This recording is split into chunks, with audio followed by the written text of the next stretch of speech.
Hello gang, welcome to the stream. This is the Adrel Show where 3 times a week we look at all things World of Warcraft gold making.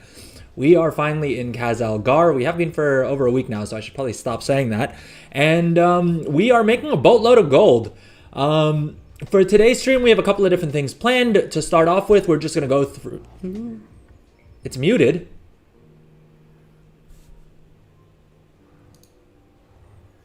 Uh-oh.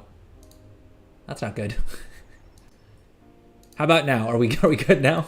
God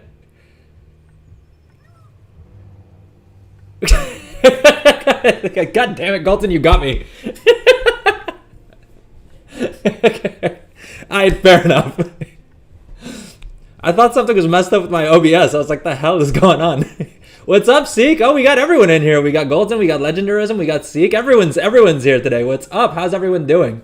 So for today's stream, we're basically going to, first and foremost, just go through what we've been selling so far real quick. After that, we're probably going to actually, unfortunately, grind a little bit more renown simply because of the fact that I didn't realize that my main and one of my other characters still have the Dark Moon buff up. So while that's up, I should probably make use of it to grind renown. But then, after that, we're going to go through actually setting up some of our alts with professions. I think we did a light version on a previous stream. I want to do... or we did like a first pass at it. I want to say like a week ago, maybe last Monday stream. But this week we're going to spend a little bit more time on it, and we're going to see how things are going. Most likely, I do want another enchanter and potentially another tailor as well. So we'll probably do that. But let's see. We'll decide. And if you are watching live, first of all, thank you so much. Let me know in chat what professions you'd like to see us do, because honestly, I have plans and builds for every single profession. Of course, I've mainly been focused on enchanting and tailoring, and as well as all of the other, profession gear specs is being what's been making me a whole bunch of gold. Alchemy, funnily enough, Legendarism is the one profession that I have spent zero time on. But we may actually spend some time on my scribe, who also has alchemy, and we can try and see what we can do there. One of the other things that we're going to do that's going to be a little bit different on the stream is I'm actually going to try and record a YouTube video while we're on stream. I haven't done that before. Well, I tried to do it before and never really succeeded. But sort of the theme of that is, I don't know if you guys are feeling the same way, but I feel like so much of the WoW gold making content out there right now, or at least a lot of the comments and Reddit posts and stuff like that, are just so doomer, where everyone is talking about oh, I didn't shuffle, and oh, I need to shuffle to be able to compete, there's no profits anywhere, this gold making is unplayable, unless you shuffled and have 4,000 knowledge points and potentially use there may or may not have, well, there definitely was an exploit that allowed people to get crazy amounts of patron orders, right? And unless you did that, you're not going to make any gold and whatever. And I'm just sitting here, I have not shuffled, not once, right? I haven't even done mini shuffles, which I thought I would do. I thought every single character that was going to get professions, I was going to stick enchanting on them and do that little mini shuffle thing. I haven't even done that, and I've still been making plenty of gold. And so I kind of want to go through that. The theme of the video is sort of 10 myths or 10 things that everyone's getting wrong about gold making right now, because I feel like there's so many people who are just getting very, very, very, very negative, right? There's a lot of negative Nellies out there who are who keep talking about how it's impossible to make gold right now, and that's simply not true. I've been making millions of gold. In a bit of a change, I have also been spending, I think I've spent about 2 or 3 million gold over the weekend. But we'll open up the mailboxes now, and we'll see how much of that we actually made back already, because I think, despite the fact that I'm trying to invest as heavily as I can, I think I'm still making more gold than I'm managing to spend, which is a great problem to have, right? But it's entirely doable. The fact that I'm not investing a whole bunch, the fact that that all my gold making has been within a budget of I haven't spent more than about 2 million gold at any given point, means that I'm not making effective use of my capital, which is a problem. But B also means that you don't need to have 30 million gold like I do in order to be able to make millions of gold. And so if anything, I think that helps you guys. And this is what I always say, right? I'm not doing things inefficiently because I'm lazy or bad at this. I'm doing it for you guys to make my content more relatable, to make it more helpful for everyone out there who doesn't have 31 million gold to lean on. All right, let's go with that. What am I making gold on, Golden? A bunch of different things, to be honest. Like I said, I've been focusing on enchanting a whole bunch.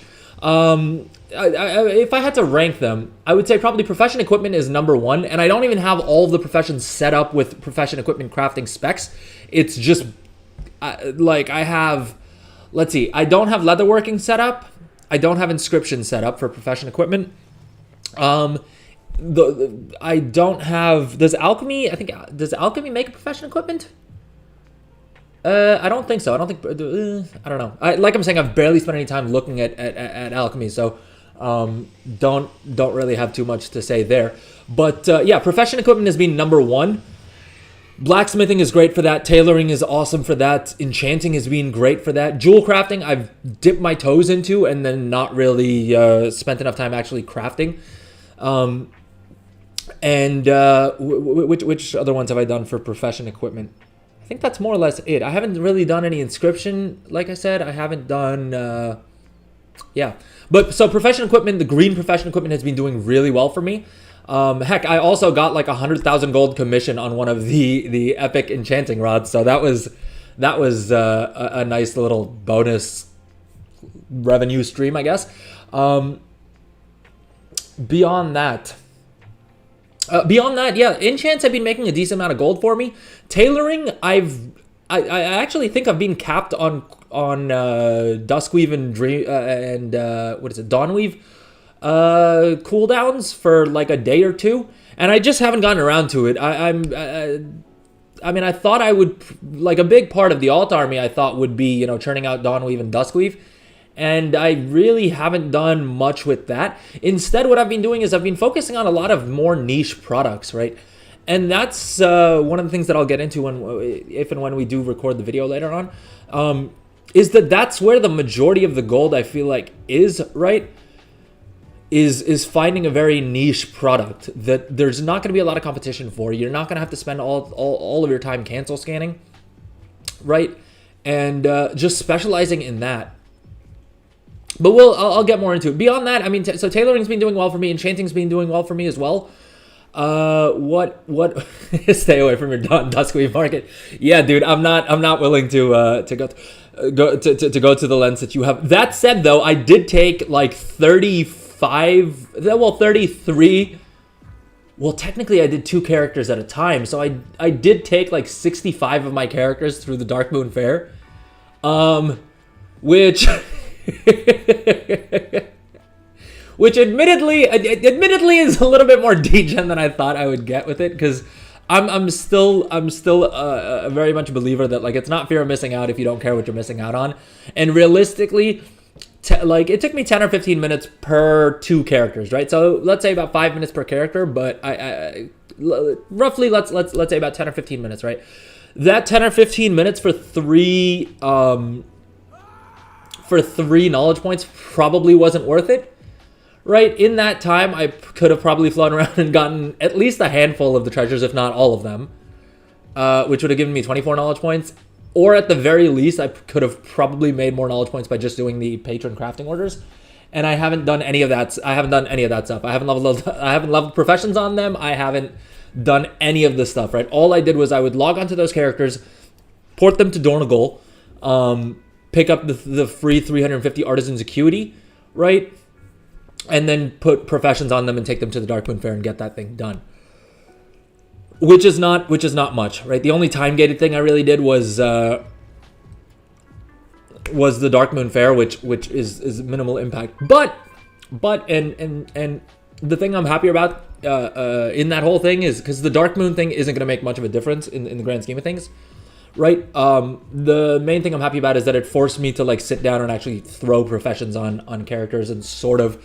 Is it optimal? Probably not. Is it exactly where I want it to be? Probably not. But it's done. And so at least now I have a bit of a roadmap of like how many tailors I have, how many enchanters I have, right? All of that jazz. And in the bulk of cases, what I would do is I would stick one profession that I cared about on that character. And then in the secondary slot, I'd either stick enchanting or tailoring. Now, enchanting, of course, just because it's a great way to generate artisan's acuity, right? And the concentration crafts, I mean, even if you're not really spec'd into it, you'll probably be able to make a decent bit of gold by just, you know, using up their concentration on like the trainer taught vendor the trainer taught weapon enchants, right? That will probably already pay for your costs of leveling up that character with enchanting and the like. Tailoring is, yeah, also sort of a no-brainer, right? The cloth cooldowns and the concentration you can put either you put them towards either you put the concentration towards just crafting rank 3 Dawn/Duskweave, or you do it into spell threads. Yeah. Beyond that, what else has been making me gold? I mean, there's a bunch of other little things I've been doing, right? Finishing reagents here and there, optional reagents here and there, which will all generate, I mean, a little bit of, like, they'll throw off a couple, you know, if I make 100,000 gold a day off of those in profit, I'm happy, right? Because I'm not sitting there cancel scanning these items. I'll cancel scan if I happen to be at the auction house, right? I'll do that with consumables. I mean, like, what do you call it? Like the weapon stones, right? A bunch of these random things. Yeah, I mean, there are those that I'm sort of putting together, and yeah. But okay, I think Twitch is telling me that we're gonna have an ad in about a minute, so I think let's hop in here. I don't know why we're on my engineer. I mean, there's always things I need to be doing on every single character, but let's hop into the banker account first. Let's look at what we're selling. And funnily enough, so yesterday I actually went through and did the thing that I needed to do. Well, a couple of things that I needed to do. One, I actually spent some time crafting. But second of all, I also actually bothered to hop onto the other realms that I sell goods on, and actually posted auctions on them. And I would highly recommend doing that, because a lot of these things, right, I'm already crafting 20 of them. I may as well craft 40 of them and then dump them in my guild bank, and easily, you know, it takes me 5 minutes to post them on another server, which is probably a better use of my time than trying to cancel scan on Illidan, because the sales will be faster on Illidan, right? On a high pop server, you're going to sell a lot more, no question about it. But cancel scanning is just a pain in the butt, and not something I particularly enjoy doing, especially if you've got, you know, a 100 or a couple hundred items. And each of these characters, I mean, let's just look at this guy, right?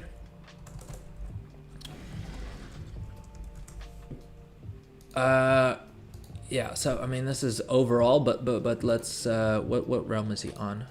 I also have a handy little macro to figure out what realm this character is on, because I can never keep track of that. If you guys know of an add-on or a weak aura or something that can just have it somewhere on screen, please let me know in chat or in the comments if you're watching later on, right? But yeah, I mean, in the past month, this character brought in 300,000 gold, the bulk of which is profit, because this was all primarily profession equipment and maybe some crafted blues, right? I mean, between last night and this morning, we sold another 23,000 gold worth of goods on this character. And so this adds up quickly, right? I've got maybe 10 or 15 alts like this. And the funny part is I'm not even using the fact that I have 2 accounts to do this. You can do all of this on exactly one account. If you don't have much gold, just use your war bank to transfer goods between servers. I happen to have a guild bank because I managed to snag one earlier. Okay, I think we have an ad starting soon, so... Sorry, I'm trying to...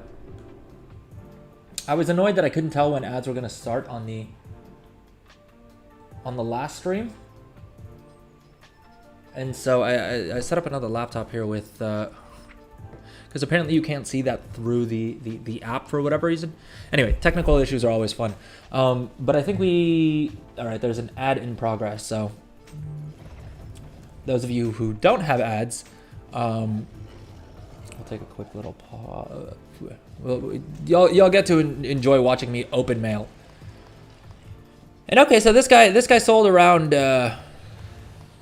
around 53,000 gold worth of stuff, which is, again, this is just sort of a little bit more gold for 5 minutes of my time, right? And this isn't something that I'm spending a bunch of time on. I mean, you can see sort of what the process is, right? It really is this easy. Heck, even setting up Trade Skill Master for this is kind of a piece of cake. If you guys are curious on how I'm doing that, I mean, I'll be honest, it's a very, very, very simple. My operation, the mailbox opening is getting you excited. Oh, dude, these, I wasn't actually planning on opening these on stream, but I do want to kind of get an estimate of how much we have in all. But these are just my, like, these are just my cross realm freaking characters. So they're not even where the bulk of the gold is. I know I have at least 2 mailboxes that are over 1 million gold. And Goldson, I shudder to think what that'll make you feel. let's keep chat clean and family friendly.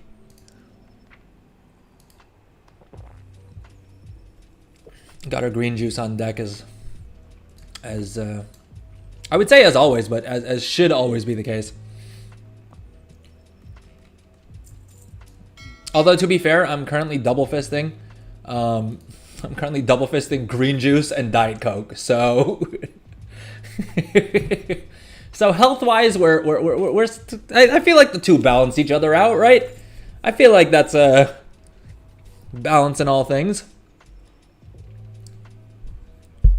right? Goldson, you're the yin yang expert. Tell me, is that does that count as a balanced beverage then? If I'm doing green juice and Diet Coke at the same time?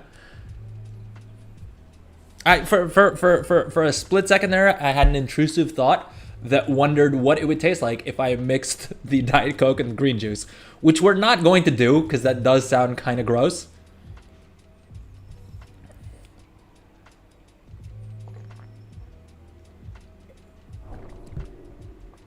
But I cannot do fizzy water. I cannot do bubbly water. My wife loves it. But I can't for some reason. Like if I'm doing, I mean, to be fair, I also have one of these mammoth freaking bottles.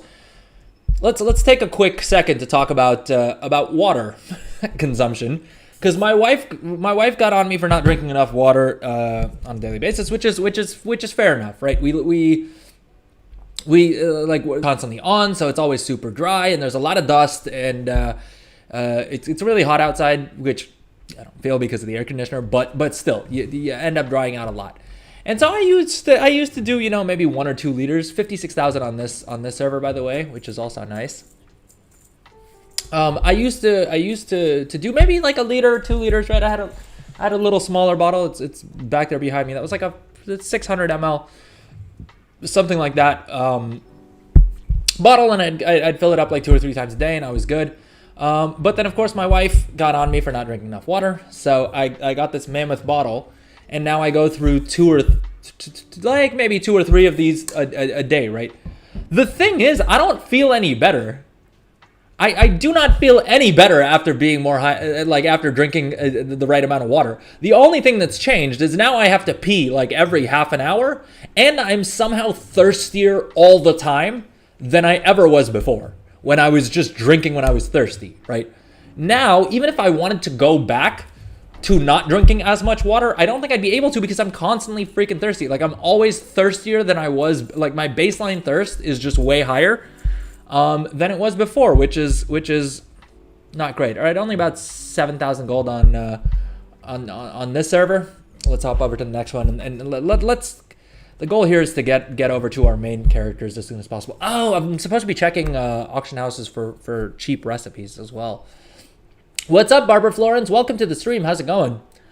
We're good. I think the stream's going well. We're opening a bunch of mailboxes with a whole bunch of gold. Well, not a whole bunch, but a decent amount of gold. The theme of the stream is to try and show people that you can still make a boatload of gold. Because Lord knows, if you go onto the WoW Economy subreddit, it has turned full doomer in there. To the point that, I mean, it's a great resource. 54,000 gold on this server, right? And you can see we're selling this mining gear for like 7,000-8,000 gold on most of these servers.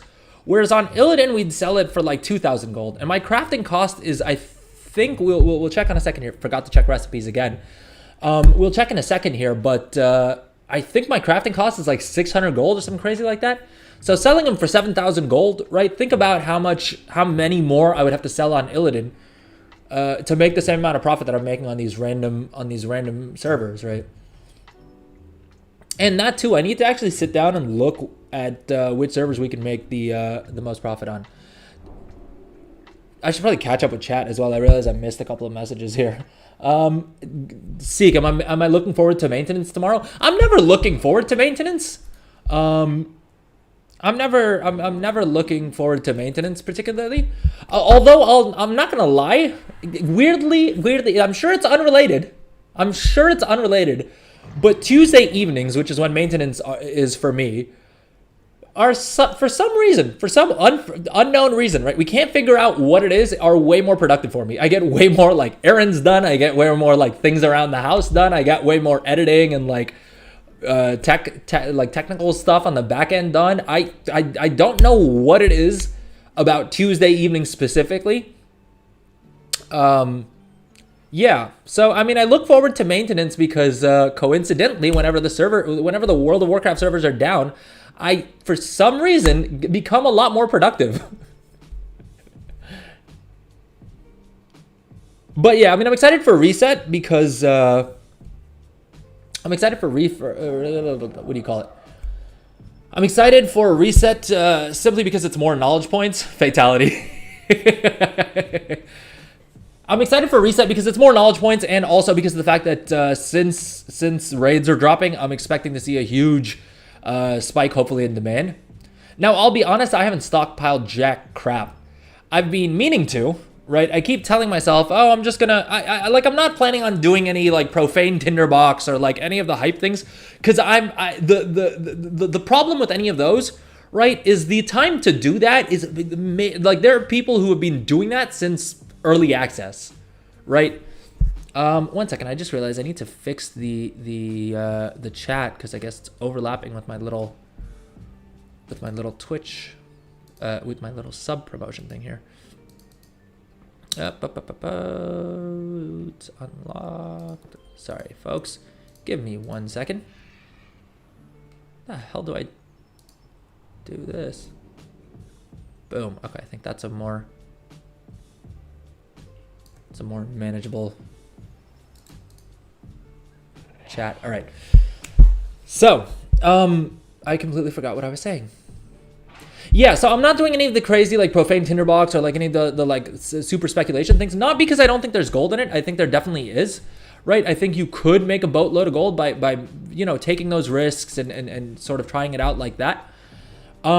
It's just not something I find particularly interesting, right? Speculating on what mat is going to go up where and what the thing is, right? It's not something that interests me. I like, even if I had like a guaranteed, like you could make 3 million gold doing this, it's not exciting or interesting to me, and so I just don't bother doing it. But what I do need to kind of do is stock up on mats for things that I craft, right? So that I just sort of hedge my costs a little bit, and you know, don't end up in a situation where I can craft a bunch of things really effectively, but the prices are just too out of whack, right? So that's probably going to be something that I need to sit down and do later on today or maybe early tomorrow. This weekend was the time to do it, right? Because mat prices generally tend to be at their lowest over the weekend just because everyone's playing and everyone's out mining and herbing and like doing content and like actually doing stuff. So I really should have spent more time doing that this weekend. Part of the issue I have, though, is I tend to like... there were a couple of times, right, where I needed 500 storm dust and I bought 1,000 instead. The problem is I'm crafting so much that like literally by like an hour later that the extra 500 like storm dust stockpile that I was planning on maintaining is already gone because I've already crafted it into something else. And I think the move would probably be to just like pick up some mats and stick them in like the war bank or like into my guild bank, or heck, just on the character bank as well, right? So that they're out of sight, they're out of mind, and I'm not tempted to use them up right away. So I think that's what I need to do. let's continue quickly going through these. All right, only about 8.5K on this character. Gleaming shards being too cheap. Is that the concern? Well, I mean, we do have the shatter, right? We have the shatter essence thing, but that's just the buff. Being trash, dude. Honestly, I'm not complaining too much because it means that I can, like, for all of my alts that need to get their knowledge points, right, I can pick up like a bunch of blues for like 50 gold each, right, at most. If not, if the server's cheap, it's like 30 gold for a crafted blue item, and I can just, you know, get all of my knowledge points done for like maybe 300 gold, right, on a weekly basis. Heck, if I want to level enchanting, it'll maybe cost me 1,000 gold to get them to 25 enchanting, right? It makes, I mean, if you were to do the shuffle, it would make that part of the shuffle a lot cheaper at least. So I'm not too upset, right? And keep in mind, I'm also the one, like, I'm more so buying gleaming shards than crafting them. So that's partially why I don't care as much. People think wealth creation is only done. Sorry, I'm way behind on stream on chat today.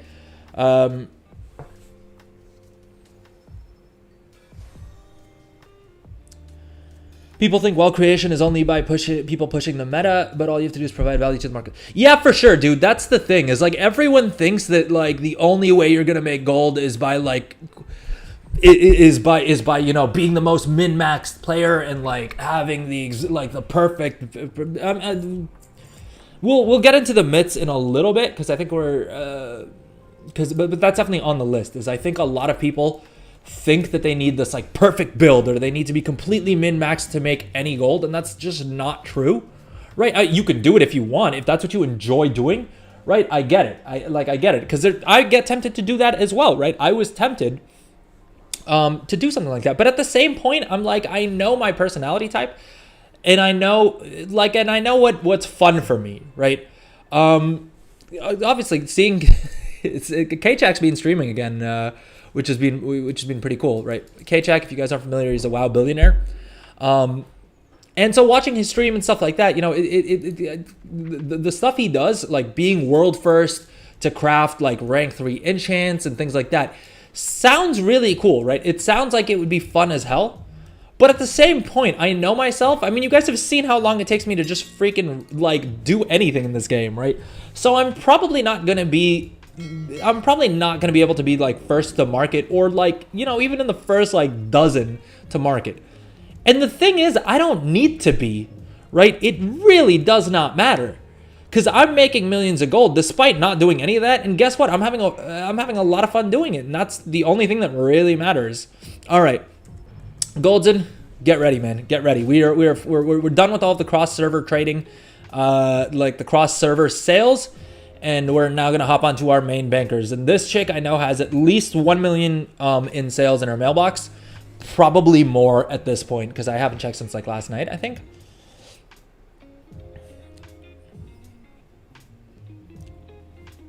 Okay, so Barbara is an artist, I guess. Seek, I'm surprised you didn't call this one. You're usually really good at calling them out. Let's see here. Gleaming shards. I mean, yeah. Look, I think the gleaming shards definitely aren't as useful, but I think they have a place. And like I said, I'm primarily making a boatload of gold. I'm making a bunch of gold selling enchants. So if they want to keep the prices on those nice and high, I'm not, or nice and low, I'm not going to complain. Although I don't know if any of the enchants that I'm crafting actually use gleaming. Well, I guess they all do. It's such a low price item that it doesn't make a difference to me. No worries, Secret. No worries. Yeah. So Golden, like I was saying, right, 1.6, and we still have more mails to open as well. But 1.6 million right on the face of it. Where are we at overall, though? I want to see how much we've made back. All right, so overall, right, after opening up all of the cross-realm trading accounts, we're sitting at 28.6, which is down from 31.8 What were we at? 31.3, I guess, just before the weekend. So what does that mean? I've spent, oh geez, no, okay. Let's see here. From our peak, we've spent 2.5 million gold. It's not too bad. Not too bad. Drop 10 million on Blasphemites. Let me guess, you can offer me a bulk rate on them.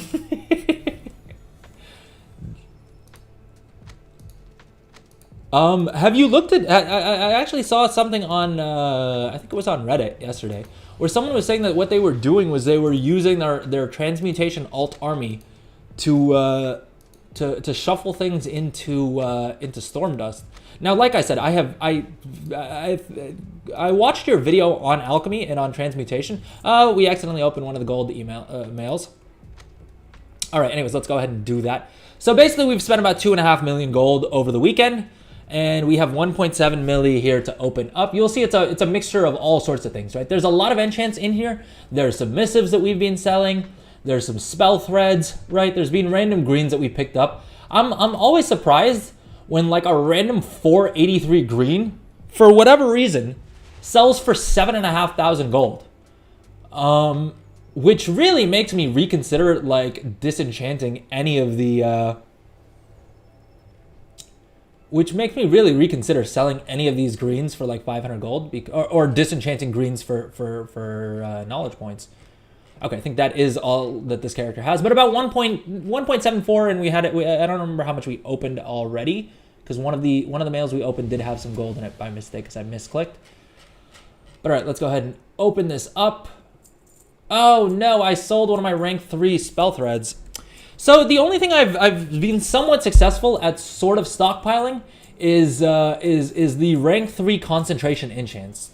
Right? Those I'm holding on to because I feel like those will spike tomorrow, right? After people get through the raids is when I expect the actual price of those to come up. And are there people out there who are going to guarantee rank 3s and make a bunch of gold doing that? Sure. Am I going to be the person who makes the most gold by doing this? Probably not. Do I care? Also no. Because, first of all, we're back over 30 million gold. So, right, at this point, we're only about, what, like 800,000 gold in the hole? Let's quickly repost on this character, and then we'll get to my last banker, who also should have another milli or so. Which means that we've already freaking broken even, right? Yeah. Like I said, we've also been doing some missives and some of the weapon stones, right? And profession tool enchants have been doing well for me, man. Golden, I'm not gonna lie, I like I had thought of them, but I didn't really look into them until you had mentioned that you were making some gold with them. Which is when I looked into them and realized that actually there was a bunch of profit to be made there as well. The reason I didn't look into it is because I'm not gonna lie. I fell for everything everyone was saying as well. That like, oh, that market is saturated. Like enchanters are like, there's enchanters out there who have, all of the blue profession tools, and they have all the knowledge point books, and they've min-maxed the crap out of it. You're not gonna make any gold. And I mean, I haven't bought any. Yeah, I haven't bought a single one of the Artisan's Acuity knowledge point books on this chick, right? I do have 2 profession equipments, but this is without any shuffling or anything crazy like that, right? Like this is just from the normal play of the game. I did get the rep book, but honestly, that's not something that takes more than a couple of hours, and is in any case super worth it because you also get. I mean, Council of Dornagal is definitely the best renown from a gold making perspective, hands down. If you're doing what I do and focus on enchanting, tailoring, I think you get alchemy and blacksmithing. Those are the 4 professions that I care the most about. And so Council of Dornagal has been amazing for that. I would say Council of Dornagal, whatever you're planning on doing, Council of Dornagal should probably be your first stop for renown farming, because those are some of the better professions that I've seen so far. But in any case, what I was trying to say here is that, right, we got to 105 enchanting because we did do it on a blood elf, but again, I don't think that's really a limiting factor. And we only have about 132 knowledge points spent. I don't even have resourcefulness maxed out, right? We have some points put into enchanting. This as well. You really only need to have the terrific tools. The breastplate enchant points are kind of pointless. I don't know why I put them on there. It's not really profitable. Would not recommend. I did it because I was lazy and I didn't want to level up another enchanter. I have more than enough enchanters to have each one focus on one node. But I was lazy and I didn't really want to do it. So my point is that this isn't min-maxed to the slightest. Don't even have, even on the green tools, dude, I don't have a max rank, right? I have a rank 4 one of these, right? We don't have anything super crazy. We have 132 knowledge points, which again isn't really that hard to get to if you've been doing some patron orders. If you haven't already, right, you can get those done pretty easily. And here's the thing, right? Let's look at resourcefulness. I like resourcefulness because it's the best selling of the lot, right? I'm still making 20% margin on this, and these I can sell all day, right? I've sold 35 of them already, and we have another 5 on the auction house, right? But I could, if I really wanted to. The main limiting factor here is just me being lazy to craft more of them, throw them up in the auction house, and take home my 20% margin. And this is just literally one enchant that we're looking at, right? So it's really, really not that difficult at all. I think people are being very doomer, and that is what a lot of online communities unfortunately sort of devolve into after a certain point. But I guess it's I don't know if I'd use the word triggered, but it is kind of freaking me out how many negative Nellies are on the WoW economy subreddit, complaining about the fact that they're not able to make gold. So I mean, if we just look at the rank 3 resourcefulness enchants here, right? I've made 354,000 gold selling those, and the margin's 20% right now. It wasn't that a couple of days ago, right? I was selling these at larger margins because they were selling for as much as like 20,000 gold. I think the day I learned the recipe, they were selling for like 20,000 gold, right? Let's see what our max sold is. Yeah, 19,500 gold, right? Now I was crafting these for like maybe 9,000 gold. So my margin would be closer to like 50% on those. But let's say, for an example, we take 354,000, right? About 70,000 gold of profit if we just made 20%, which I know we didn't. Because of the fact that prices were higher, the margin was larger, it's come down. And then B, because of the fact that some of these were also concentration craft, so my costs were even lower for those, right? The other thing that I think, I don't know,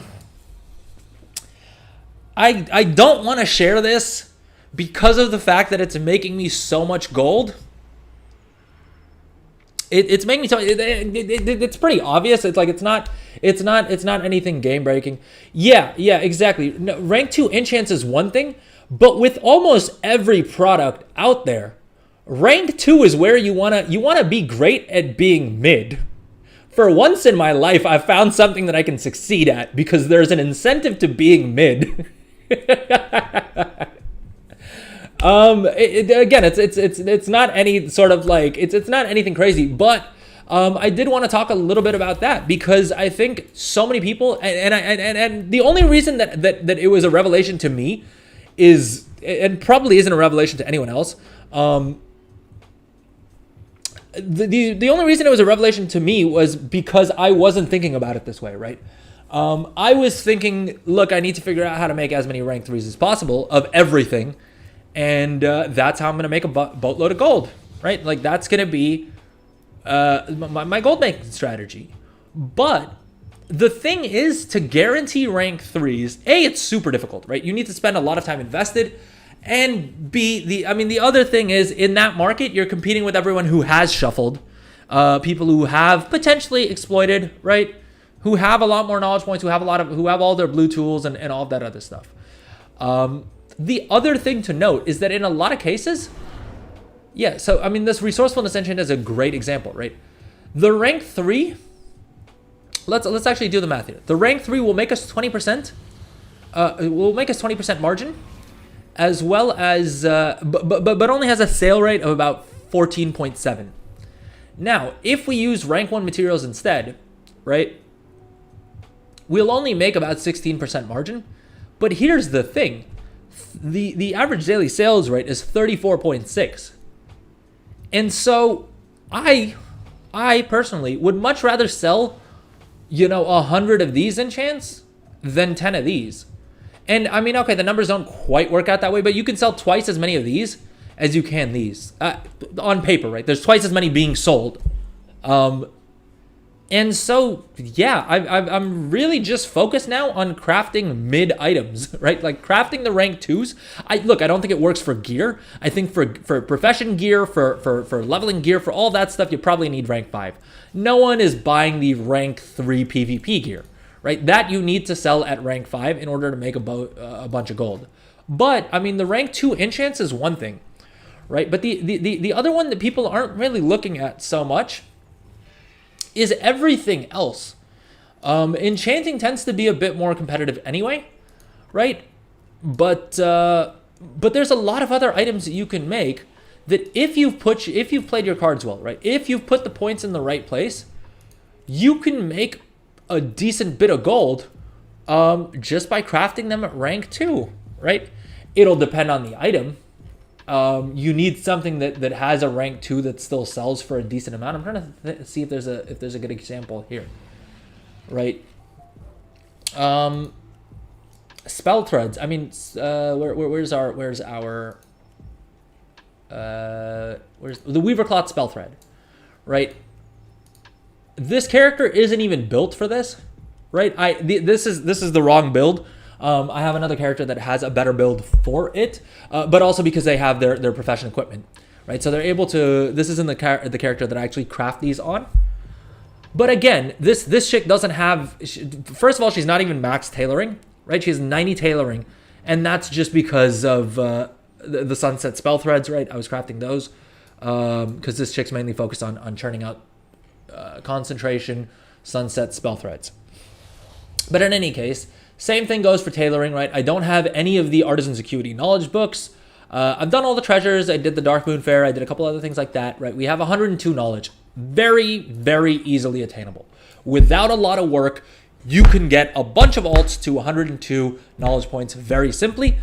And I think this chick, well, yeah, you could do it even better, actually, because you wouldn't put points into this, right? If you just wanted to do this build, right, we have another 25, 60, 16... I mean, you basically need only about 90 points. Not even you, with 60 knowledge points, right? With 60 knowledge points, you can be churning out these Weavercloth spell threads, right? At a 22% profit margin. And this isn't even an expensive market to get into because your crafting cost for each one is like 1,300 gold. I don't even have an enchant on this tool, right? Like there's so many things you can do to optimize this further. Because Lord knows I haven't optimized this at all, right? This isn't the character that I bothered optimizing for Weavercloth spell threads. And we're already sitting at a nice 22% margin, right? And I mean, this is one of the rare examples where rank 3s are selling better than the rank 2s. But a 40 sell rate is not bad, right? That's pretty good. I mean, let's say, because keep in mind as well, the 40 region average daily sold is kind of meaningless. You need to times that 40.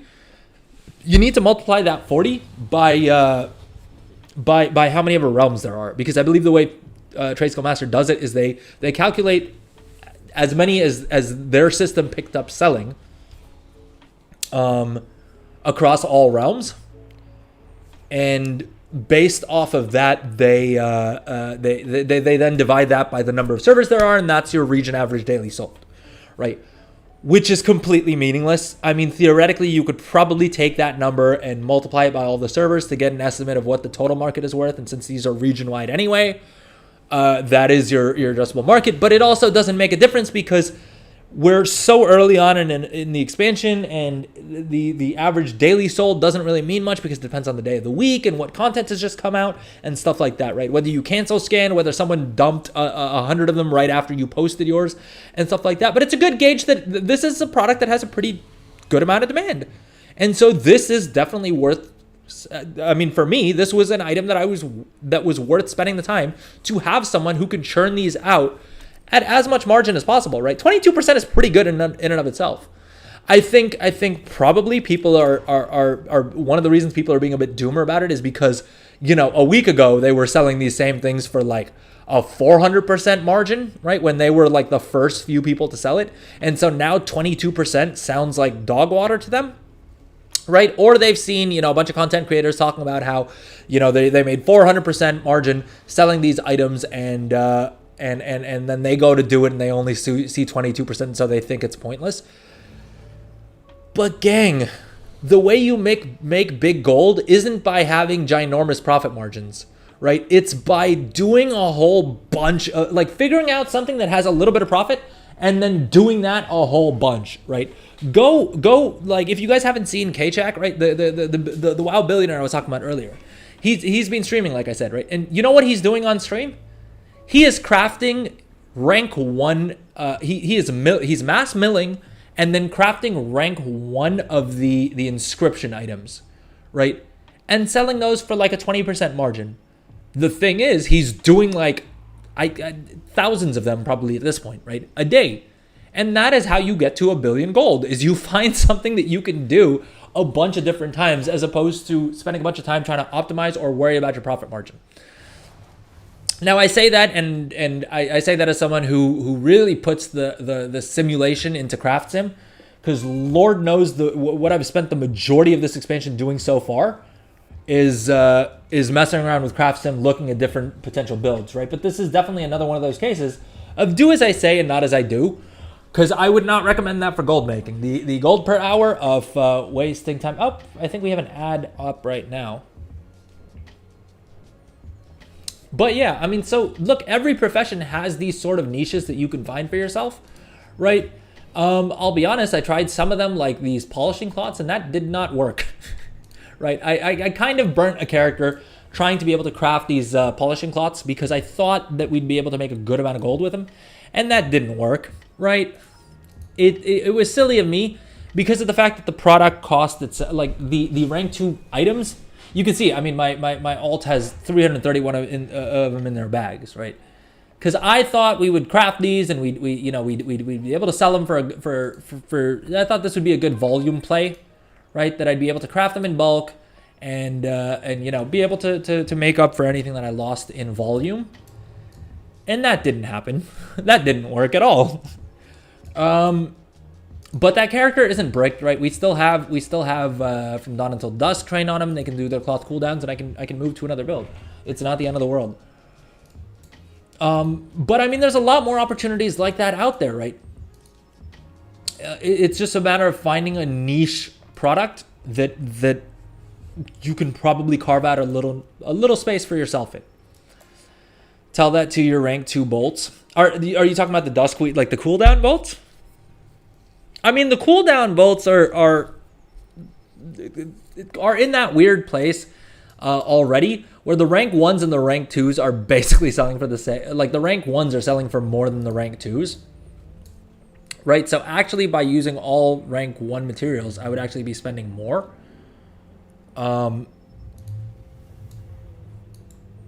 Than if I use rank 2 materials. I don't know. Something seems janky here. But yeah, I mean, it doesn't work for every market, right? Like there's going to be markets that it works for. There's going to be markets that it doesn't work for. But I'm just saying, I think a lot of people are leaving gold on the table because they're so obsessed with just crafting it at rank 3 that they're not thinking about just being very good at crafting a mid item super cheap. And I think there's a lot of gold making potential there, right? That's where I've sort of pivoted to in the past, over this weekend, I would say, is more of my efforts have gone towards not let me try and rush to rank 3 and be able to craft the rank 3s as quickly as possible, right? But instead, let me try and figure out how do I craft a rank 2 of this item as cheaply as possible. And the cool thing about that is that it's less intensive in terms of the artisan's acuity you need as well. Now, don't get me wrong. If you did shuffle, right? If you're going up against a shuffler, if it was a 1-1 race, right? And it was just the two of you posting in the auction house, they would be able to, like, they're going to be able to do it better than you can, right? Because they have more knowledge points. They have all 3 of their professions, the equipment, right? They have the enchants. They have everything as well. Yeah, I should be crafting something. I should be, but hey, what are you gonna do? Let's see if there's anything in engineering that meets this criteria. Well, I mean, this guy's a profession equipment crafter. I could probably restock on profession equipment. Well, no. Let's finish off what we were doing. Let's open up the rest of our mail and let's actually be a little focused here. So we just while talking, we sold another 15,000 gold worth of missives, right? And yeah, so I mean, that's another example of a decent market. But you can see like these rank 2 spell threads, right, are selling. They do move, and they are something that I am dedicating more of my time to. Going full China mode.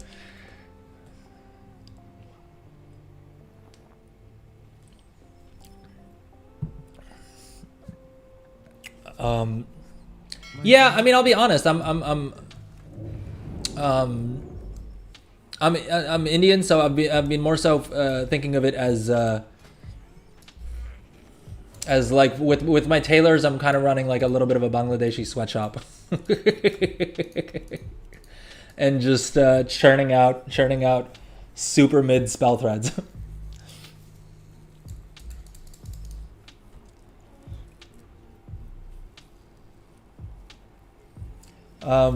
Yeah, I mean, yeah, I probably should be crafting something while I'm talking, because Lord knows I like to rant. But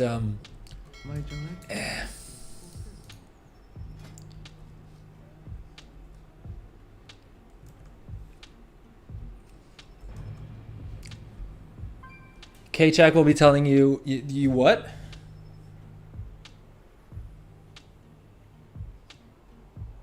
I mean, yeah, the guy has $1 billion and has 1.1 billion gold, I think is what he was saying on stream yesterday, is his current total, right?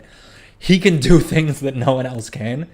And I with K-Check, I do always have to. I'm not gonna lie here. I do always kind of wonder when he puts out a video. I mean, honestly, he's been dropping insane amounts of value. Like all of his videos are great, right? Like there's not a K-Check video that drops that I don't try and watch as soon as I can, because there's going to be some insane value that he drops in there.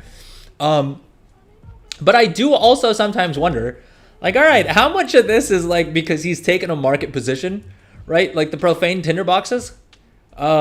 He released a video yesterday talking about why people shouldn't go into the profane tinderbox market or whatever, right? And I was like, okay, but also, you know what I mean? How much of that is because he bought too many because he asked the question in the video, like, can you tell me how many profane tinder boxes I have in my guild bank? No, you can't, which is why you shouldn't enter the market. And I was like, well, can you tell us though? Because I am curious, right? Like, I do wonder if that was one of the things that he like stocked up on. And so he just figures if he puts out a video saying, you know, probably stay clear of him, he may be able to make a little bit more gold off of it. I don't know. I don't think that's libelous. Is that libelous? That may be that. I'm probably speaking out of school there. But yeah, I mean, the things he can do is crazy, right? I was actually asking him about that. I didn't get a response. I was trying to be. I was joking that like because I was there, Zanzerful was there. I think Mantheus hopped in for a bit, right? Like a bunch of gold making content creators did hop in, and I was joking that when the billionaires talking, like all the millionaires shut up and listen, right? Like, and yeah, so I didn't get a response to the question, but I was asking him whether he paces out, you know, his purchases, because I find myself in the position often where I'm buying up like 1,000 of a given mat, right? And that in and of itself will cause the price to spike a bit. And I do always wonder, like the move is actually probably buying 200, waiting like 10 minutes for the price to drop again, and then buying another 200, right? Like that's probably the min-max way of making sure that you don't overpay for mats or like end up spending too much on mats. I don't do that because I don't have the patience for it, but yeah. All right, we have one last mailbox to open up here, and this is my everything else banker, right? We did all the consumables on that other character. We pulled out 1.8 million gold roughly, and that got us back to 30.3. So we're still a milli short. This dude has almost 300 males worth of gold. And so let's go ahead and open it up. And like I said, this is a mixture of everything. The sales prices on these do kind of pain me a little bit, simply because of the fact that this is on Illidan, right? So we're moving a lot of volume, but we're not really making a bunch of profit, right? Like the Bismuth Fisher Friend at 1,400 gold, there's not a lot of profit in that. There's a little bit, don't get me wrong, right? Like, and we're selling enough of them that like it's still worth it to do it. Let's see here, just in this mailbox. Yeah, we sold about 37,000 gold worth of it, right? And that's just this mailbox. We'll probably have more when we open up the rest. Oh, Lord knows, that probably means that we do need to actually restock on the Bismuth Fisher Friends. So we should probably, because I do want to take a break in a second here. Let's queue up some Bismuth Fisher Friends, I guess. I don't think we're gonna have any sort of oversupply of them anytime soon, right? And again, this engineer as well, like I did stick the blue profession tool on him, and I did get the rank 3 enchant because he has been churning out gear. But beyond that, I don't have much in the way of knowledge points. I'm at 115, which is not that hectic, right? My build is very simple. I haven't even maxed out Inventor's Necessities. This is probably the next tree I'm going to go into, is because I like the resourcefulness, and I need then having a little bit more skill, because I do use this guy to craft. Like his concentration mainly goes towards crafting profession equipment for my profession tools for my tailors. But I mean, I don't think these are all making too much of a difference, right? I mean, well, I guess this will give you a bit more skill, and then you really don't need to be min-maxed to this degree. We could have fewer points in engineering and still get to this, be able to craft these at rank 5 is my point. Right, this is also a very accessible market. Dude, Goldzin, you're probably gonna kill me if you look down at my little cooldown bar here. Duskweave Bolt's capped, Everburning Ignition capped, Dawnweave Bolt almost at cap, Meticulous Experimentation at cap, Invent cap, Algari Amber Prism capped. I need to actually start doing cooldowns and things like that, right? I'm being super sloppy with it. Don't recommend. Do not recommend anyone else do this, right? Do your cooldowns, folks. Do your cooldowns, gang. That's how you're gonna actually make gold, right? Being lazy like me is not how you make gold. Yeah, this is a craftsman feature. If you click on cooldowns here, it'll show you all of your cooldowns for all of your different characters, and you can filter on which expansions, if you want to keep some of the other expansion if you want to use this to track some of the other expansion cooldowns as well. It's handy for that. The other really nice feature is the drop down concentration. Are you, Golden, are you not using Craftssim at all? Like, are you literally tracking all of this crap in Excel or like Google Sheets or whatever? Because that is wild if that's the case. Jeez, bro, I have all this information at my fingertips. Like, literally all I need to do is mouse over this little window to see who I need to use up concentration on, and I still don't do it. I mean, look at how many characters we have here that have max concentration. Yeah, I mean, to be fair, like my main and my main alt, I haven't logged on in like 2 days just because I've been babysitting the Dark Moon buff, and I kind of value that 10% bonus reputation gain more than I value the amount of gold that I would have made off of it. Which is actually, no, that's probably not true, because that's probably a couple 100,000 gold that I missed out on by not logging onto them. But it is what it is. We're working on a daily planner. Yeah, fair enough. I mean, I'm very haphazard with my gold making stuff, where I just kind of I hop on whatever character I feel like and then have fun with it, right? Is it the most optimum way of making gold? No. Do I have fun doing it? Heck yeah. And so I'm sort of in the luxurious enough position that I can sort of kind of afford to do that. Let's see here. How many do we have of these Bismuth Fisher Friends? It annoys me to no end the trade skill master has not added these items to their data yet for whatever reason, right? I don't know why it takes them so long, but this happens every time there's a new patch, or I mean, with an expansion, it's guaranteed to happen. But for whatever reason, it doesn't track the inventory levels, right? And that annoys me to no end. Altaholic also doesn't work cross account. I wonder if Syndicator can do that for me. Syndicator is somewhere in here. Like I always say, it's not like we can. It's not like we can have an Adrel show stream without messing with something on the in the interface.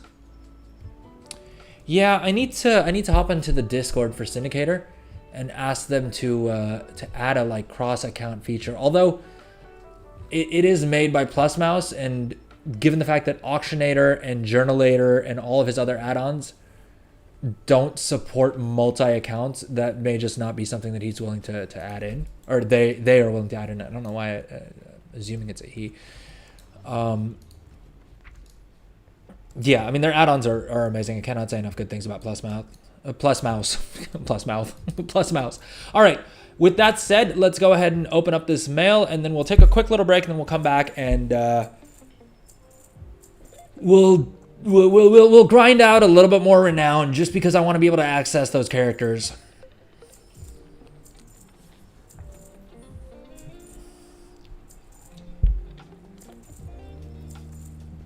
I am also planning on putting together a little bit of a spreadsheet. Well, so I feel like this week everyone's releasing their spreadsheets, and I'm just going to join the party and release my spreadsheet as well.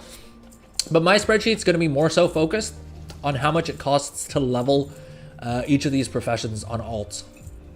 Exactly how much it's going to, mainly because of the fact that that's the data I want. I want to know, okay, I've got 35 alts, right, which is 70 profession slots. Fine, we've done the hard part, right? Like we got them. Well, we've done part of the work by getting them to level 70, getting them to the point that they can learn like Khazalgar professions. The thing that I actually need to do now is stick professions on them and get them leveled up. And more than that, I want to understand how much capital I need to sink into those, right? Because I've randomly allocated professions across all these characters. I mean, the ones that have racial bonuses, of course, they got that. But I have no idea how much it actually costs to level up professions on most of these tunes. And so I need to go through at least one of each of those characters to figure out what my costs are looking like for the first craft bonuses and to get them to a decent skill level, right? And I was planning on putting together a spreadsheet for myself to do that, so I figured I might as well share that with y'all. If you guys are interested, let me know in the chat or in the comments below, and I will actually work on getting that finished. Because I already have the data for tailoring, to be fair. All right, let's see. Oh, just shy of a milli. We collected 829,000 gold. So just shy of a milli. Yeah, okay. So we're down 200,000 gold since before the weekend. But we do have a crap ton of inventory, and we do have a bunch more. You know where I went wrong is this weekend. I spent way too much gold, probably more than I should have, if I'm being honest, on grabbing blue profession tools for my alts. Now, the reason I did that was because it was fun, right? And I was having a good time doing it. But I realized I definitely did overpay, because I probably don't need rank 4 and 5 tools on a lot of these characters who are just going to be churning out whatever item, right? The additional like 20 multi-craft or 20 resourcefulness is probably not worth the extra like 4,000 gold that I spent to guarantee them at a higher rank, which was dumb of me, right? Is something that I quickly realized I shouldn't have done. But hey, it's too late now. All right, with that said, let's take a quick little break, and when we come back, we'll get back to renown farming. All right, see you guys in a few. I'm also gonna run an ad while we're on break, just so that we can come back to no ad period for a little bit. See y'all.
All right, and we are back from break. 30 seconds early, right?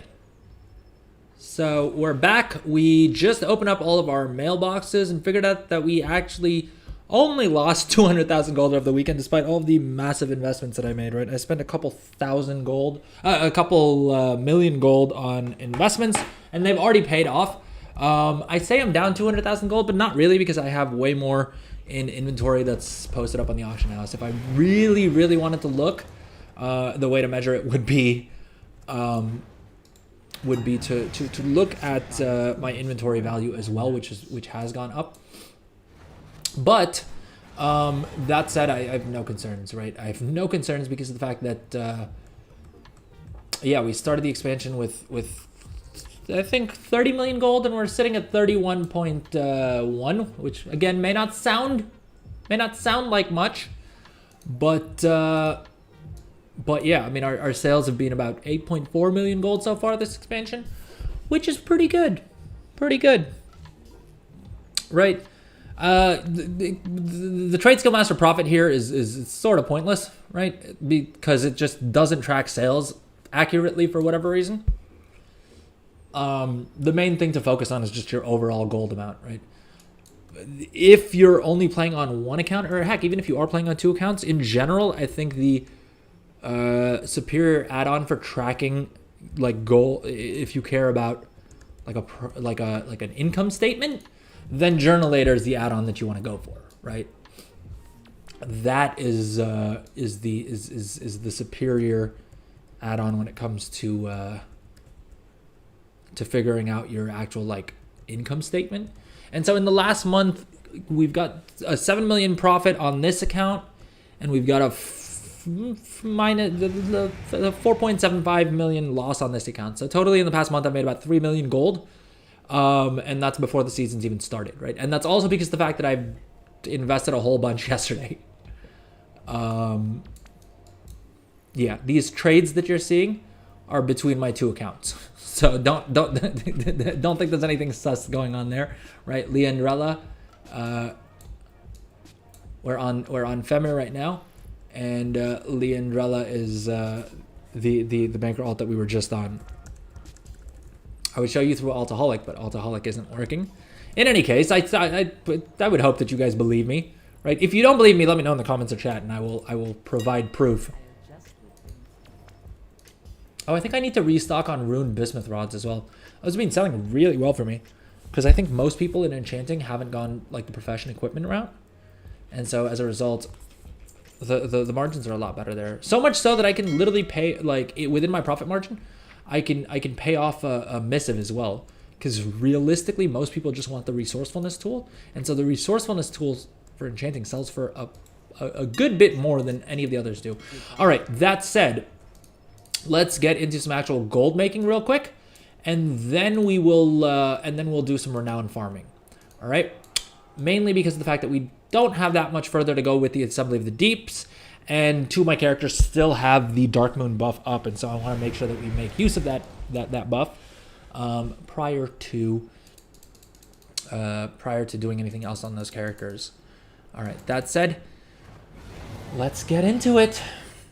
So this dude, right? This guy here, Burl, is his name.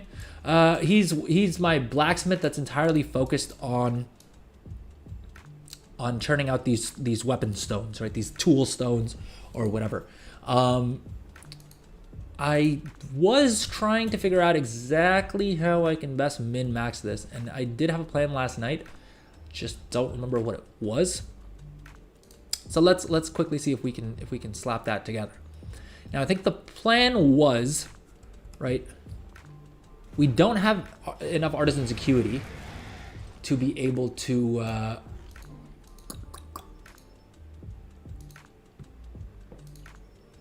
be able to buy our blue profession tool, but we do need it. It will benefit us, not only for the 10 skill, right? And so, Seek, you were asking me if I'm excited for reset. I mean, these are the kinds of things I'm excited for. I'm excited to have more artisans acuity to spend.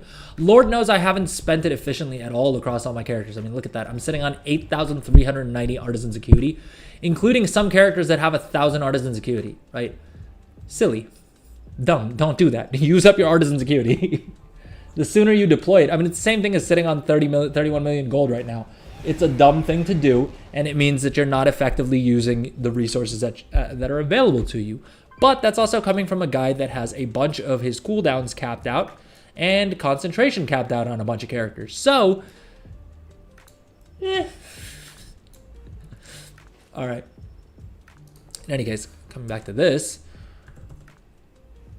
essentially what we're going to do here is we need to simulate the ever-burning ignition buff. Because as a blacksmith, a lot of your stats, a lot of your profits are going to come from ever-burning ignition.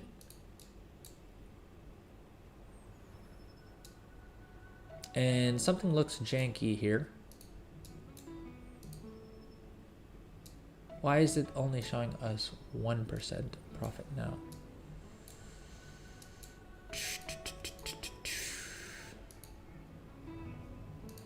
Yeah, so I mean, Craft Sim is not flawless, but it's definitely the best of the tools that we have at our disposal.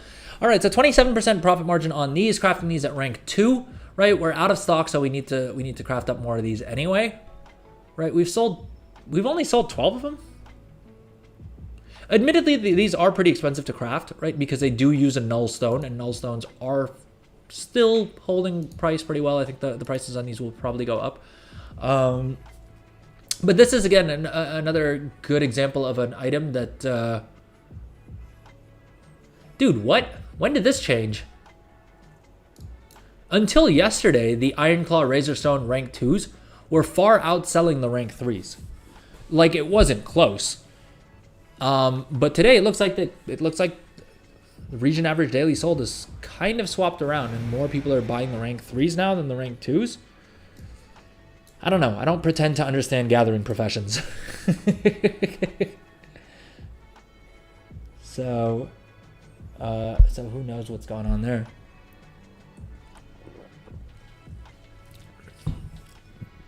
All right, I'm gonna hit my camera for a second, but I'm still here. Don't worry. Everyone's gonna be okay. We'll all be okay.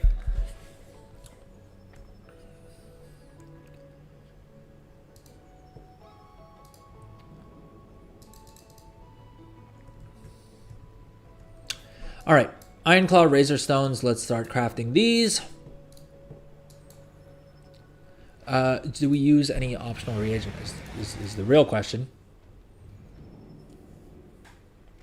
And mirror powder, in a lot of cases, is super OP. Because it just gives you a boatload more multi-craft, right? Presumably you could, like these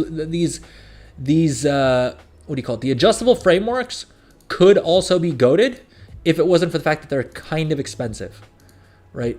The mirror powder is more expensive on paper, but generally, if any of these are going to give you more profits, in my experience, it's been the mirror powder. In any case, in this case, it doesn't look like that's the case, all right? So we'll queue up 20 of these. Realistically, I should be doing like 100 of them, right? But the problem is these are expensive, and I don't want to risk 353,000 gold for a 17% margin, because, like I said, there are going to be people out there who have their blue profession tool and have a lot more multi-craft than I do, and they're going to be able to cut down lower. Let's put it that way. They'll be able to sell these for cheaper, right? So we'll queue up those. The other thing that I wanted to check, tailoring concentration is at full, which is not good. We need to spend our tailoring concentration on something. Now, the way I've been doing it, by and large, is I'll swap this to concentration value, and I'll remove my only favorites checkbox here, right? And then I will generally just hit the scan recipes and take a look at the concentration value thing. Right, Craft Sim gives us a lot of, like, does a lot of the math for us, but you still need to use a good amount of common sense to figure out where exactly you want to use up your concentration and the other things that you have available to you, right? It does some of the work, it doesn't do all of the work, and in a lot of cases, you are going to have to figure out yourself, you know, what the most effective use of whatever it is your craft of your concentration is going to be. Now, in this case, it looks like the best we can get on this character's current build is using up our concentration on Dawnweave bolts, right? Do we have it optimized? We have it set up to optimize reagents. So I'm not sure why it's not optimizing for rank 3 Duskweave bolts. Because it's showing up. Oh, because we haven't checked the box here. All right, sorry. Let's rerun the scan.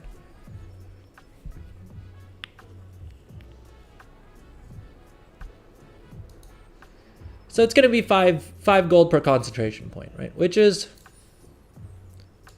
not bad, but here's the thing, right? We're stuck at 65 skill.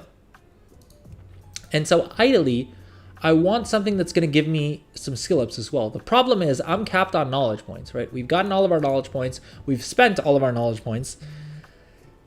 And most of these recipes are either recipes that cost Artisan's Acuity, which we don't have. They require knowledge points, like these spell threads, right, which we also don't have, or they require auction house recipes.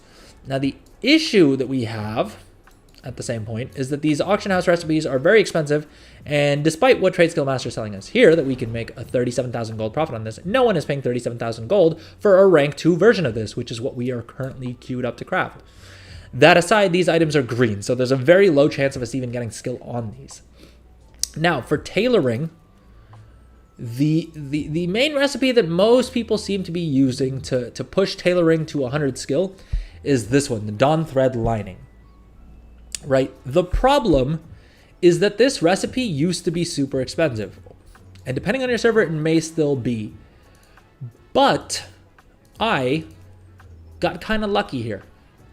And I'll tell you why in a second. But okay, it's down to about 1,700 gold on Illidan right now. Right? Which is fine. It's not too bad. But I got kind of lucky yesterday, and I managed to snap up 10 of these recipes at 500 gold each.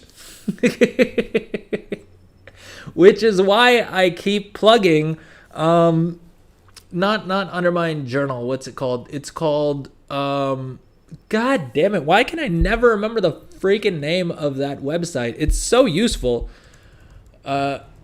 The Saddlebag Exchange, right? That's the one. This is why I keep plugging Saddlebag Exchange, and specifically this search tag, like the search page that I put together, because of the fact that you can check every single server, and then all you need to do is create an alt character, right? Use an allied race so that they're already level 10 and they're already in Orgrimmar. I suppose that you could do it on I'm sure there's an equivalent for Alliance as well. I don't know it because I don't play Alliance. I have a couple of Alliance alts now, but yeah, what is going on? Why is this saying that the table definition has changed? Oh, I may need to update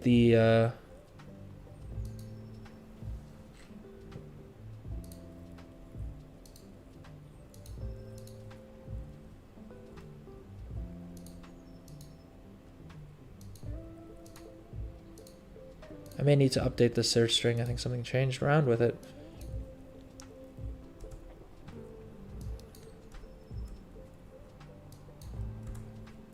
All right, let's see.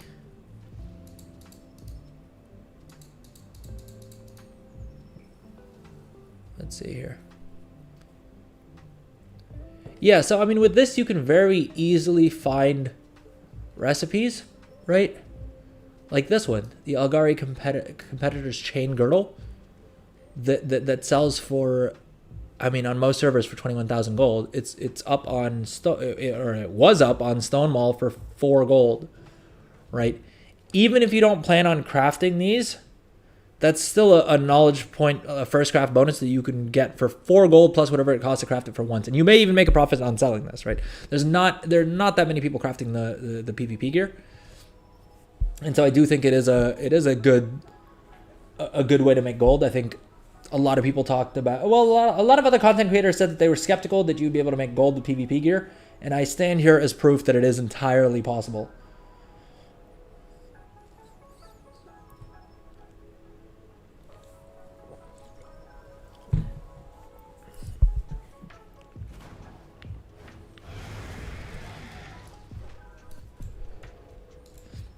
But okay, so my thinking is that we use the Dawn Thread lining on this dude to push to 100 tailoring skill. Right, the only problem is that we don't really have any way of doing this profitably. Now, I'm going to be putting more knowledge points into quality fabric at some point here. But it may make more sense for us to use up our concentration on these Dawn Thread linings, even though it makes us less gold, simply because of the fact that, what do you call it? Let's check include not learned here, and let's see if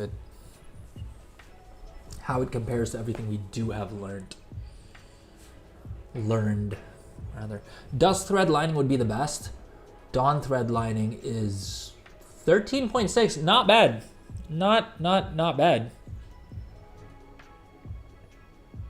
I mean, it uses up 422, so we can only get like 2 knowledge points every 2 skill every 3 days, which is not great unless we invest a bunch of gold to like be able to do this cheaper.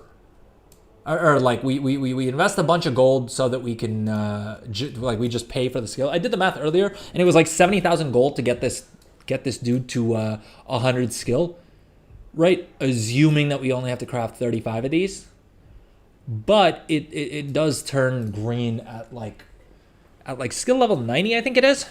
And so we will probably need to craft more than 30 of them, right? It may cost us 100,000 gold to get them to skill level 100. And then the question becomes, is that worth it, right? And most likely the answer is going to be no. Because we can probably use that capital somewhere else and get a better rate of return on it. Right? What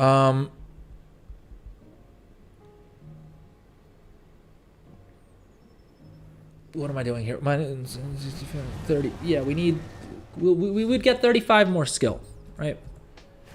And that still doesn't make this particularly profitable because we're still 220 skill short. Even if we got some more knowledge points, right? We'd still not really be able to ever craft this profitably. And I suspect the reason that these are selling for as cheap as they are is because a bunch of other people have used this as a way to level up the profession, right?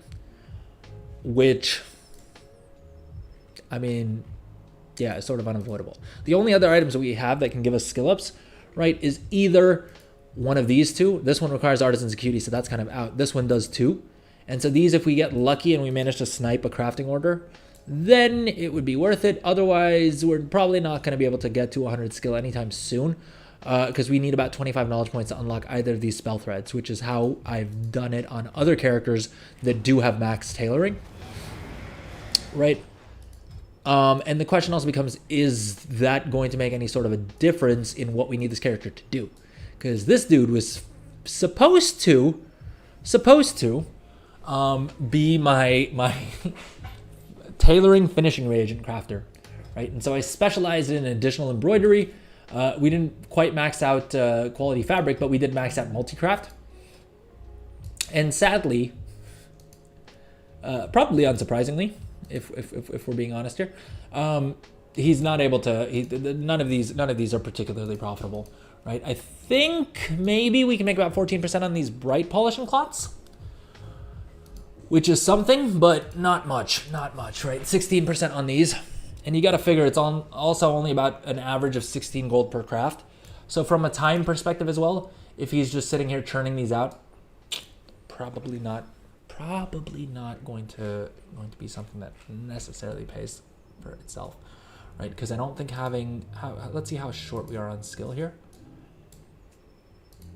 I think if we do, with the reset, manage to get all of our knowledge points, right, and then we train the ring. Well, we only need 11 more skill to be able to guarantee these at rank 3, and then we're making good margins, right? So let's say we invest enough to be able to we get our 10 knowledge points, right, by hook or by crook or whatever other saying you want to use here, right? We figure out a way to get 10 more knowledge points, and we learn that recipe. We invest to craft these, to craft a whole bunch of these. And so the plan is simple, boys.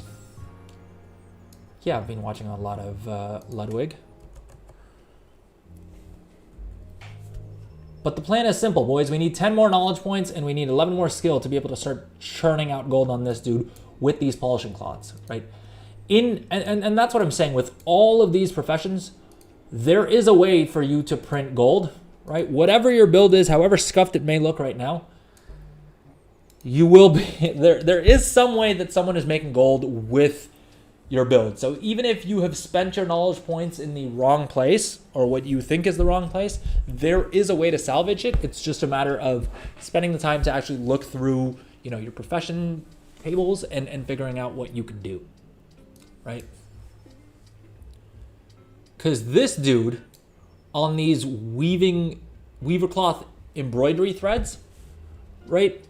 There's not a lot of sales for him, but if we invest like maybe 10,000 gold, right, to get our skill all the way up. Wait, my webcam is still off. Maybe 10,000 gold to get him another 11 skill, which is doable with that recipe that we snagged up cheap.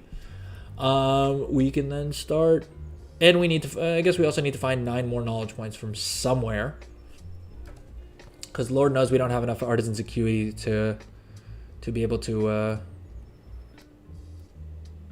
craft to buy any of the knowledge point books. But hopefully with reset we should be able to get ourselves at least 10 knowledge points, right? And with the patron work orders, etc. And then look at that fat juicy profit margin. Look at that.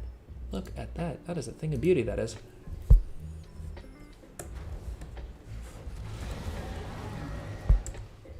Has chat abandoned me again, by the way? Every time I go on break, I come back and it's just dead silent.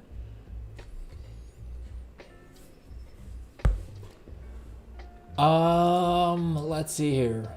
I guess what I'm trying to figure out is if there's a world in which it makes sense for me to try and pick up all of these for the first craft bonuses and get the knowledge points that we need to be able to get to this point, or we can then crank out these embroidery threads at rank 3. Now that said, I mean the rank 2s have a good sell rate. It's just we can't craft them like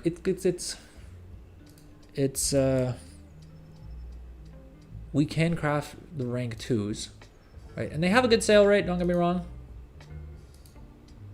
right? But we just don't have enough skill. And so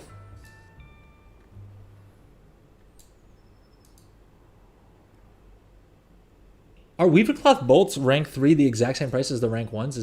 Is that why it's telling me to use the rank 3s?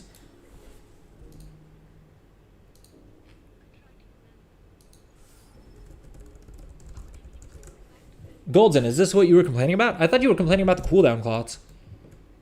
But now I'm realizing it could have been about these bolts as well, because Lord knows the rank 3s are selling for more or less the same price as all of these others, which is kind of wild.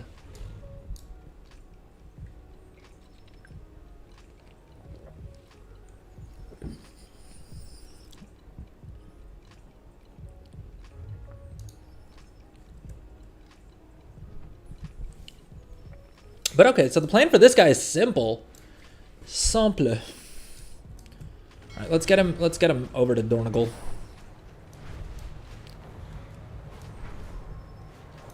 And Lord knows at some point we do need to actually farm the renown. We gotta farm the renown. We gotta set up alts. We got a whole bunch of things to do, gang.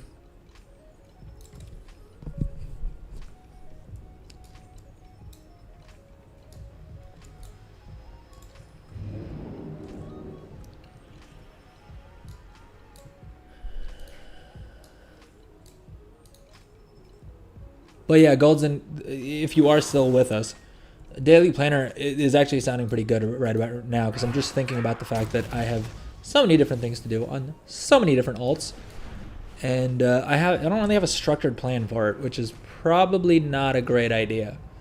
I should probably put together a little bit of a plan as to like what I craft on who on what days, right? Figure out what I need to do, which characters need to do what, right? Make sure that I'm checking everyone's patron orders, because I've not been staying on top of these patron orders at all, if I'm being completely honest. If I happen to log on and see some patron orders, then those patron orders get done. But 9 times out of 10, I'm not actively checking, which is probably costing me gold, or at least costing me knowledge points, which in turn would cost me gold.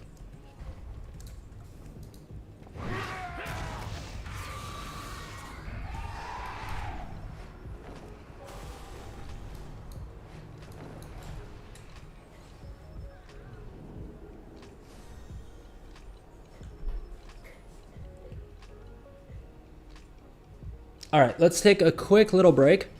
I'm gonna do a little post scan here, but we'll take a quick little break and then we'll come back and get back to gold making, and heck, we may even hop onto our main now and start doing the renown farming. Cause yeah, I need to get that out of the way so that I can start churning out enchants.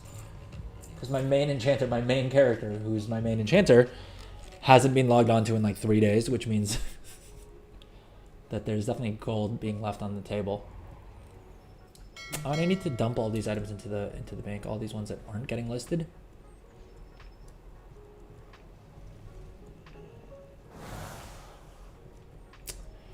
All right, let's take a quick little break and we'll come back. See you guys in a few.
All right, and we are back.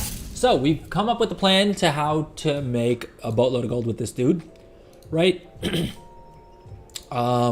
We just need 10 more knowledge points, which we'll probably get after reset because he doesn't have any patron crafting orders. And I doubt, even though we should get more patron crafting orders in about 45 minutes, which is when the daily reset is. I don't know if I still haven't figured out exactly when patron orders seem to refresh. And if you are watching live and you've been able to figure it out, let me know in chat. I have calibrated my prices to But so for today's stream, basically what we're doing is we pulled about we pulled out what, like 3 million gold out of the mailbox, which is pretty good considering I did spend a whole boatload this weekend on profession stuff and yeah, mainly profession stuff.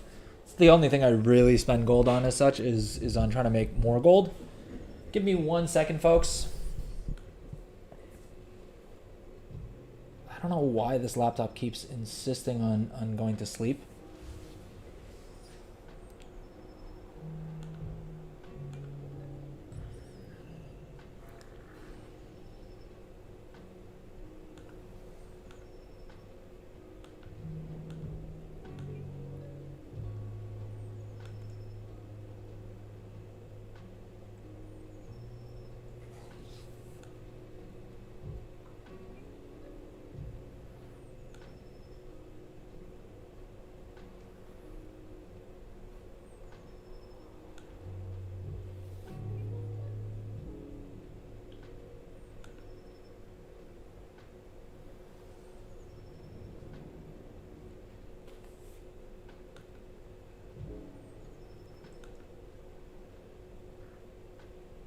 Hell do I change the power plan?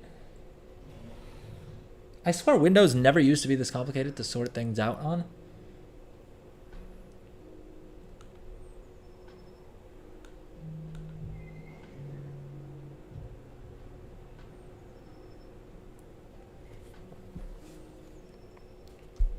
Ironically, Windows changing their whole interface in Windows 11 to like try and be more like make it look cooler has actively made it worse for the functionality.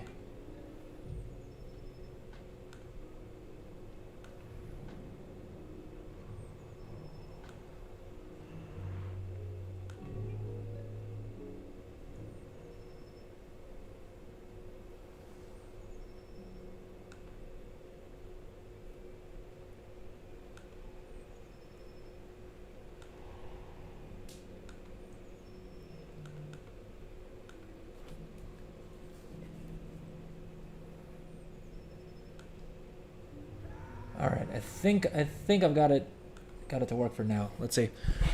We shall find out. All right. So what we were going to do was we were going to do some crafting, and then we need to actually farm some renown.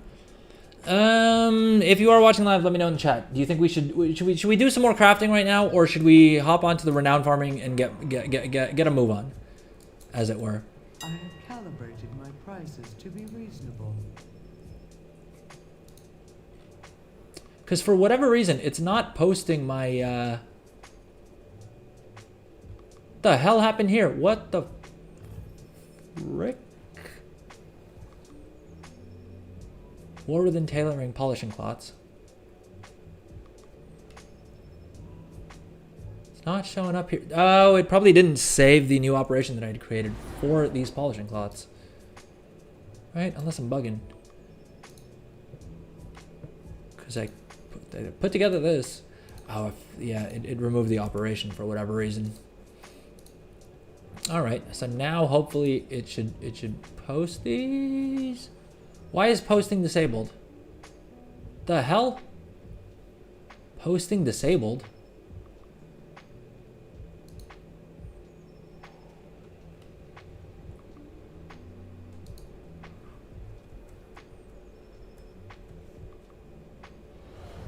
Probably because the post cap was set to 0. I thought the whole thing was that if you set the post cap to 0, it would basically post as many as you have. I guess 50,000 is good enough.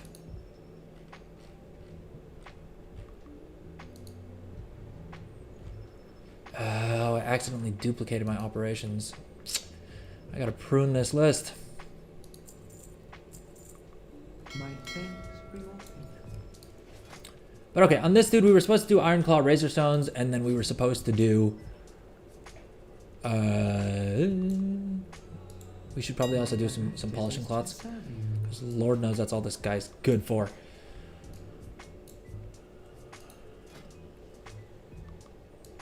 Is churning out consumables. Was my thinking, because this guy, this is my main maker, and so he's kind of logged on a lot. And so my plan was that we would just use him to churn out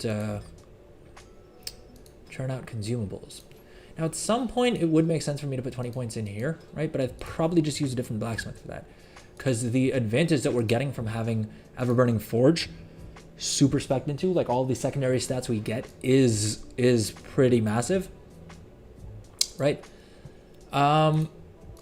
It's only showing 17%, which is incorrect. Let's do a quick search just to update the data here, right? We are simulating Everburning Ignition.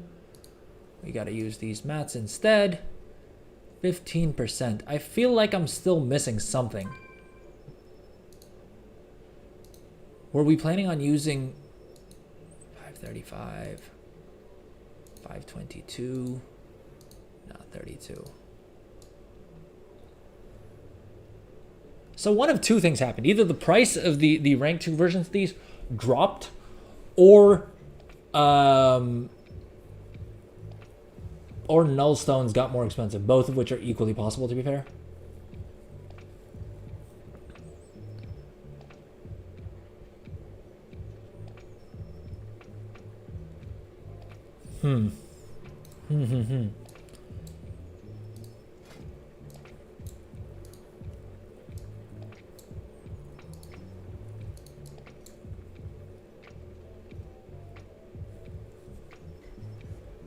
All right, let's go ahead and stick the recipe on him here and use up our concentration so that it starts building back up. Because as much as I say that you never want a full concentration bar, I have been guilty of maintaining a full concentration bar for way too long. So we definitely want to take care of that. I also just realized that actually a bunch of my alts, probably all the characters that I took to the Darkmoon Fair, do have their Darkmoon buff up. And it may be quicker to do some of those quest lines on level 70s than it would be to do them on my level 80, just because of the way that scaling works. So, ipso facto, that's right, we're using fancy words on the stream today. Where is it? Where is our Dawn Thread lining? Dawn Thread lining, Dawn Thread lining, Dawn Thread lining. Yeah, that is our best dump of concentration. So even if we weren't planning on just using the Dawn Thread linings to skill up, right? Dawn Thread linings would still be a great thing to stick on all of our tailors. At 500 gold, it's hard to argue against in any case. But okay, let's go ahead and craft one of these, or we'll craft.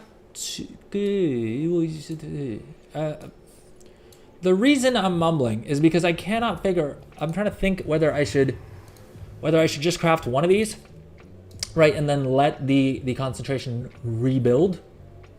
Because probably by the time that I come back to this tune, we'll have more knowledge points and we'll be able to use up less concentration and therefore be more concentration efficient. And therefore, push our skill higher. Because right now we lose 2,300 gold per craft. We need 11. We do need 11 skill, admittedly, and we will probably have to burn some cash in doing that. My point is I want to minimize how much that's going to cost us, and so yeah, I think that is what we're gonna have to do.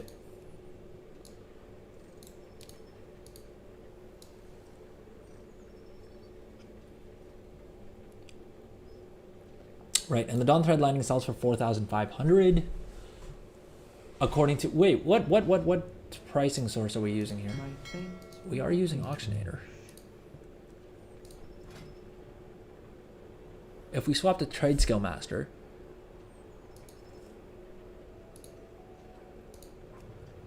and I'll be honest, I do spend a good part of my day just swapping between Auctionator and Trade Skill Master as the pricing source in Craft Sim. I do kind of wish there was like a drop down here or something, but I get why they don't do that, because it probably wouldn't update in real time, which is what you need it to do. All right, so we'll burn 420 concentration. Nice. On this, which will give us our first craft bonus, which will give us some artisan's acuity, which is not a huge deal, but will get us closer to our goal of 10 knowledge points that we need in all for this.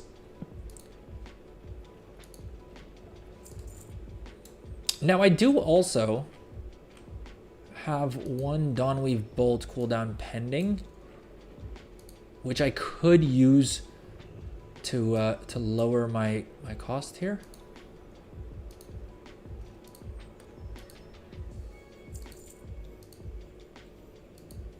But again, lazy.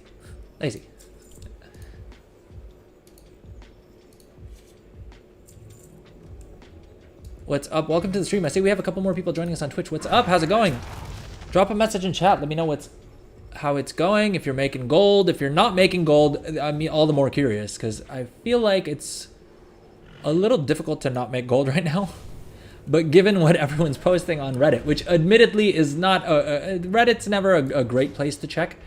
But the point of this stream, right, was to sort of break that narrative a bit, because I think a lot of people are if you check the social media, a lot of people are making it seem like it's absolutely impossible to make any gold in the War Within unless you shuffled and, you know, you have a million alts, and every single one of those alts you did the entire Artisan's Acuity shuffle, and you've spent millions of gold and hours and done a bunch of degen crap.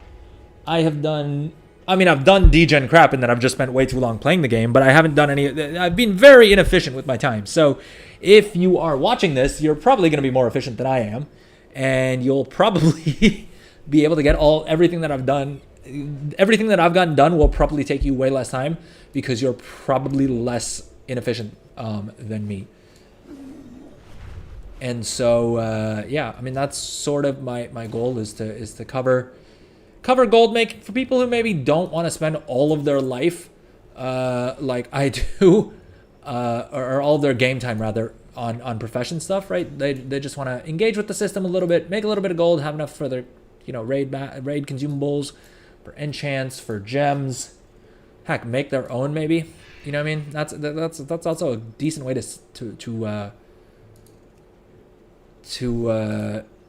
to not quite make gold, but to kind of save gold, is to just, right? One of the best ways to make gold is to just not spend as much. And a great way to do that is to create your own enchants, to create your own consumables. And most of the stuff that I'm showing you guys on stream is sort of geared towards that. Now, I don't know if that's of interest to anyone, but if you are watching live, let me know in the chat, and yeah, then I can, then I'll know I'm on the right path. All right, Dawn Thread Lining, we crafted one. We got one more skill point. We got one more knowledge point. And is there anything else I need to do on this tune? Well, we should be doing these stones, right? Because we have the cooldown lined up, and we know they will sell. All right, screw it. Let's do like let's do some of these. The question is how many.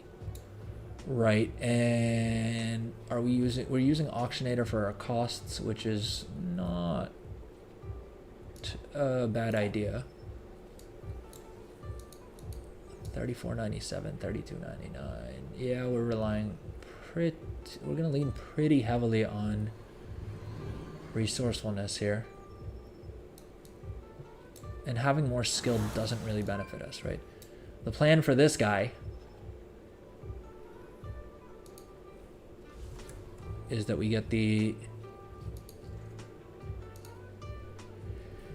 get our profession tool as soon as we can, and then we can not quite use these to get us the rest of the way. The annoying thing is that on this dude, I'm exactly 1 skill short after getting my profession equipment, right, and using one of these stacks of Pentagold reviews.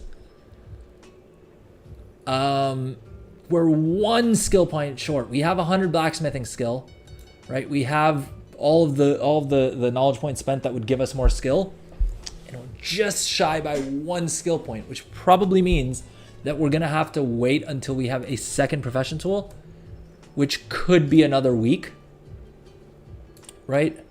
Quite possibly. To get our second tool, which will allow us to start guaranteeing rank 3s.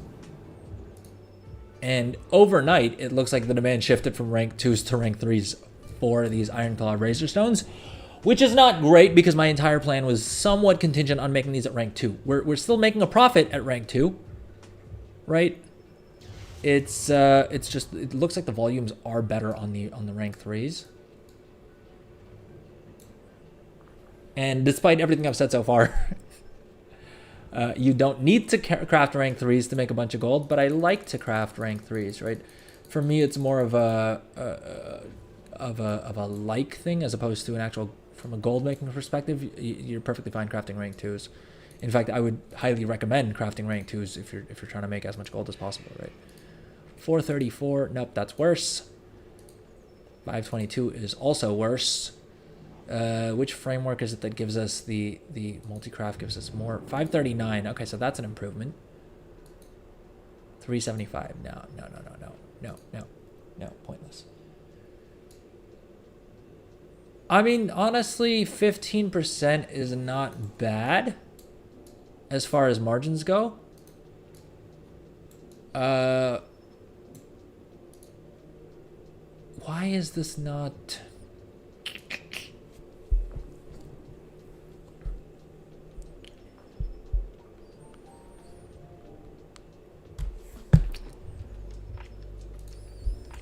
All right, we'll craft 20 of these, and that will actually give us 10,000 gold profit. I think it's not accounting for ever burning ignition here is the point there.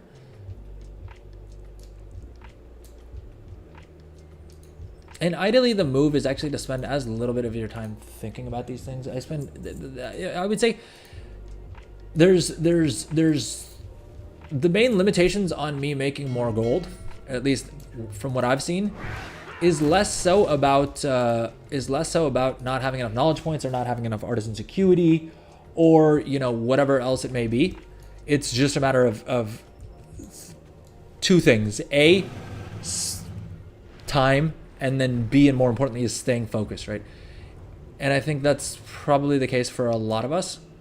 But hey, I may be completely wrong. Maybe you are struggling with something else, and in which case, if you're finding something else being you know, the biggest determinant to you not making more gold, let me know in the comments of the chat, and I can probably help you out with that.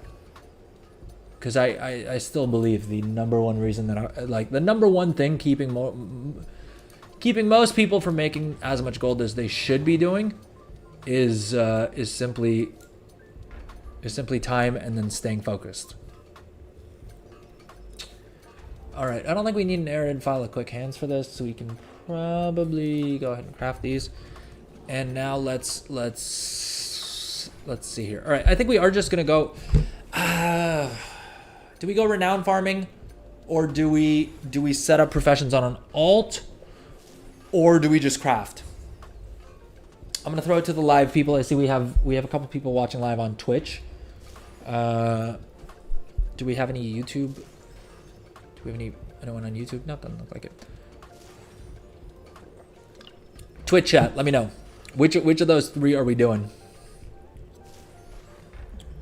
Are we farming up the last of our renown?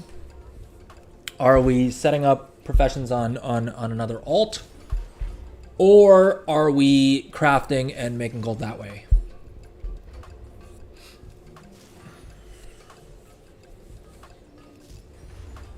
I'm gonna leave it in your guys' capable hands for a couple of minutes, and then otherwise You know what? If no one's saying anything, I'm going to take a quick little break, and then we'll come back and I will pick.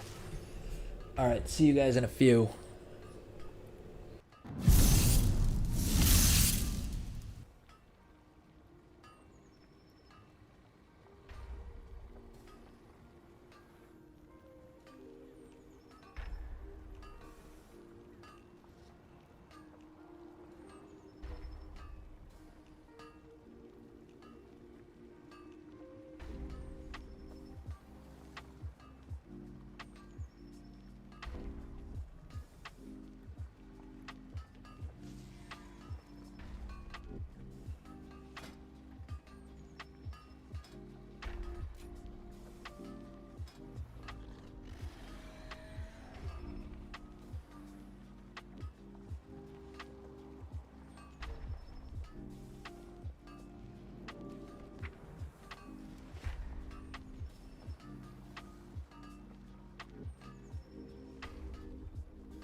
Dope release.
All right, and we are back. Welcome everyone to the stream. I see we have a couple more people joining us on Twitch. Welcome. How's it going? Are you making a bunch of gold? So today's stream, we're basically trying to prove all these negative Nellies on Reddit and on in YouTube comments and everything like that, who are talking about how it's impossible to make gold right now unless you did a bunch of artisan security shuffling.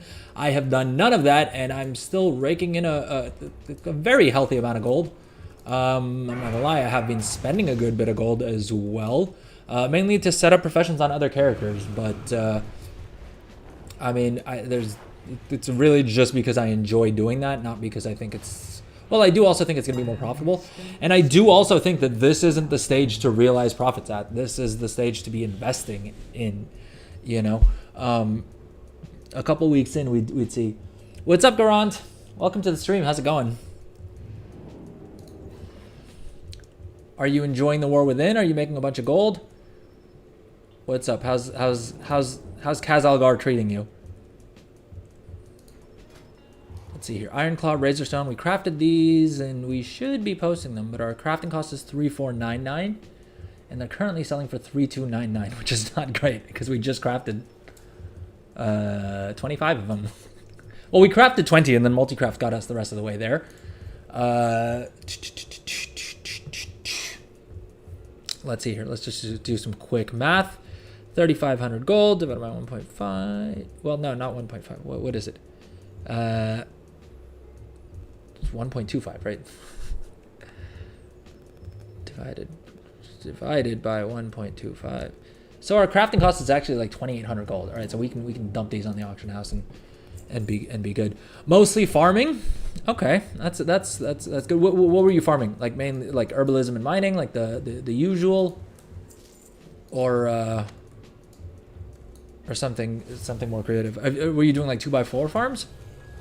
I haven't spent any time farming, to be fair, just because I don't typically like to make a lot of gold. Like I don't like to farm for my gold because I'm lazy.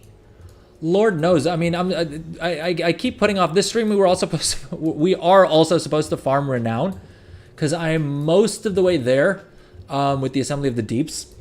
And basically what I'm trying to farm is these profession knowledge books, right? Because they give you 10 knowledge points each. And in being account wide now, that basically means all of my engineers and scribes will get 10 extra knowledge points, which is pretty OP, because I'm planning on having a handful, I think at least 4 or 5 of each engineers and scribes.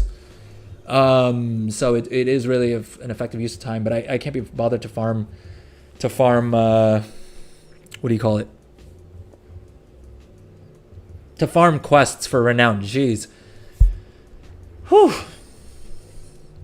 You're trying to level professions on alts with most of your farming. Yeah, that's what I'm doing as well. I'm doing most of my renown farming on alts, which feels kind of weird because usually my main is the first character. Like I do everything on my main first, and then I move to alts to do other things, right?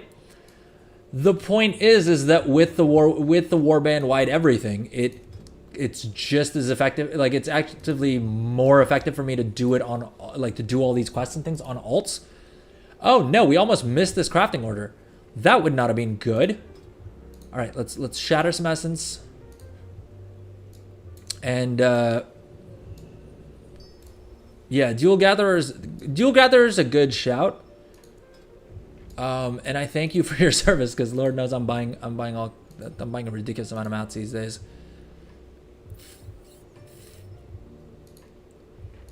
I should probably hit the auction house and buy some more cheap dust,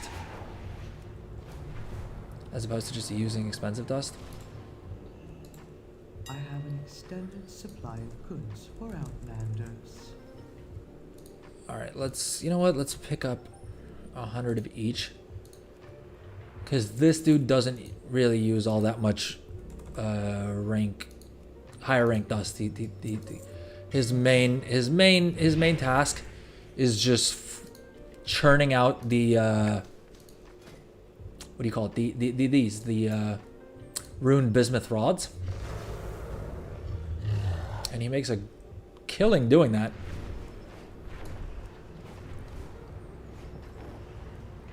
Hoping you can make some bank by Wednesday. Yeah, for sure. So to be fair, I haven't. I was saying earlier on the stream as well. I haven't set up an alchemist yet. I do have a character that has alchemy. One of my alts, well, my scribe has had alchemy going back for many expansions. The thing that I find really annoying about this expansion is that it's similar to Dragonflight. You kind of need to pick one profession per character that you're focusing on, simply because of the fact that Artisan's Acuity is at the character level.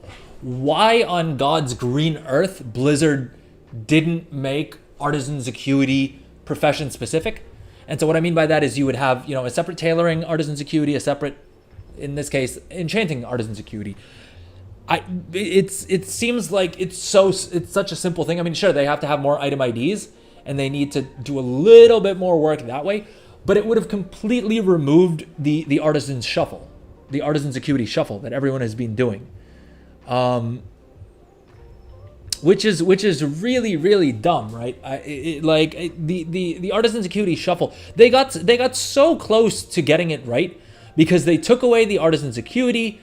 They took away Artisan's Acuity from the treasures, right? So they nerfed that part of it. They took away the Artisan's Acuity that you would get from all of your first craft bonuses. So it's clearly someone at Blizzard figured out that people are going to be doing this. The fact that they then didn't do anything more to nerf the Artisan's Acuity Shuffle is kind of silly, because it was always possible, right? Like the way it shipped, there was a massive incentive to do it. Now, I haven't done it on a single character yet. So much so that I have, literally the closest I've come is that when I bring a new character to Dornogal, I'll pick up enchanting so that I can pick up that bag of enchanting goods, and then I'll drop enchanting for whatever other profession I have, right? But I refuse to shuffle. It just doesn't feel right to me to level up a profession that I'm planning on dropping. It just pains me too much to do that, right? Which is fine and dandy. I can feel how I want about it. It's definitely not effective. It's definitely not effective from a gold making standpoint. I think it probably is still.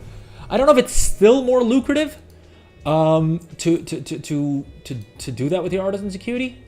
It may be. Ooh, dude, 30 Artisan's Acuity for 400 gold. I will take that deal. Thank you, Millhouse Manastorm.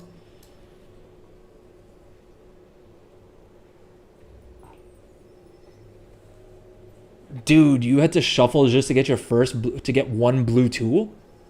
Is Artisan's Acuity that rough for gatherers? I guess you don't have the patron crafting orders, right? So that seems kind of weird. Yeah, I guess that makes sense, because you do have the knowledge point items that drop that would give you some Artisan's Acuity, and you have the weekly quest, which unless you're an enchanter you don't really get with a crafting profession. But I guess it's made up for by the fact that you then get the crafting order quest, right? So I guess that way it's sort of net it works out evenly. Yeah, I don't know. That seems like a massive oversight. I feel like they should have had another way for dual gatherers to. Oh, you bought points. Okay, fair enough. Well, if you spent 1,000 Artisan's Acuity already, I mean, all right. So then it's not quite as bad as you're making it out to be. We're not supposed to.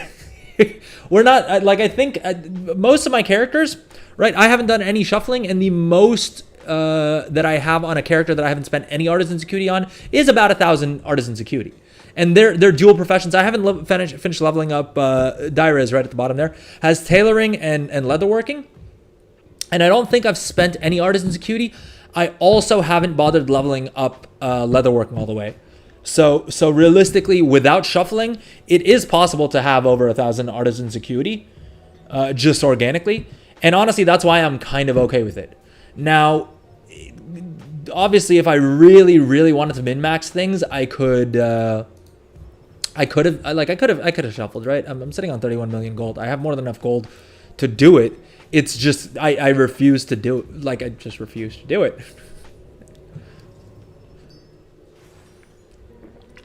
It doesn't seem like a fun way of playing the game to me.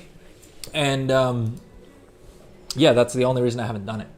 And I also think that for a lot of people that watch my content, it may be a little bit more interesting to them, or a little bit more relatable, at least if I'm not doing a bunch of degen crap, because I don't think a lot of people either have the goal to do it, or B, have the patience and like the will to do it, right? I think there's probably a lot of other people like me out there who just don't want to do it. And so I think my hope is that there's others out there like me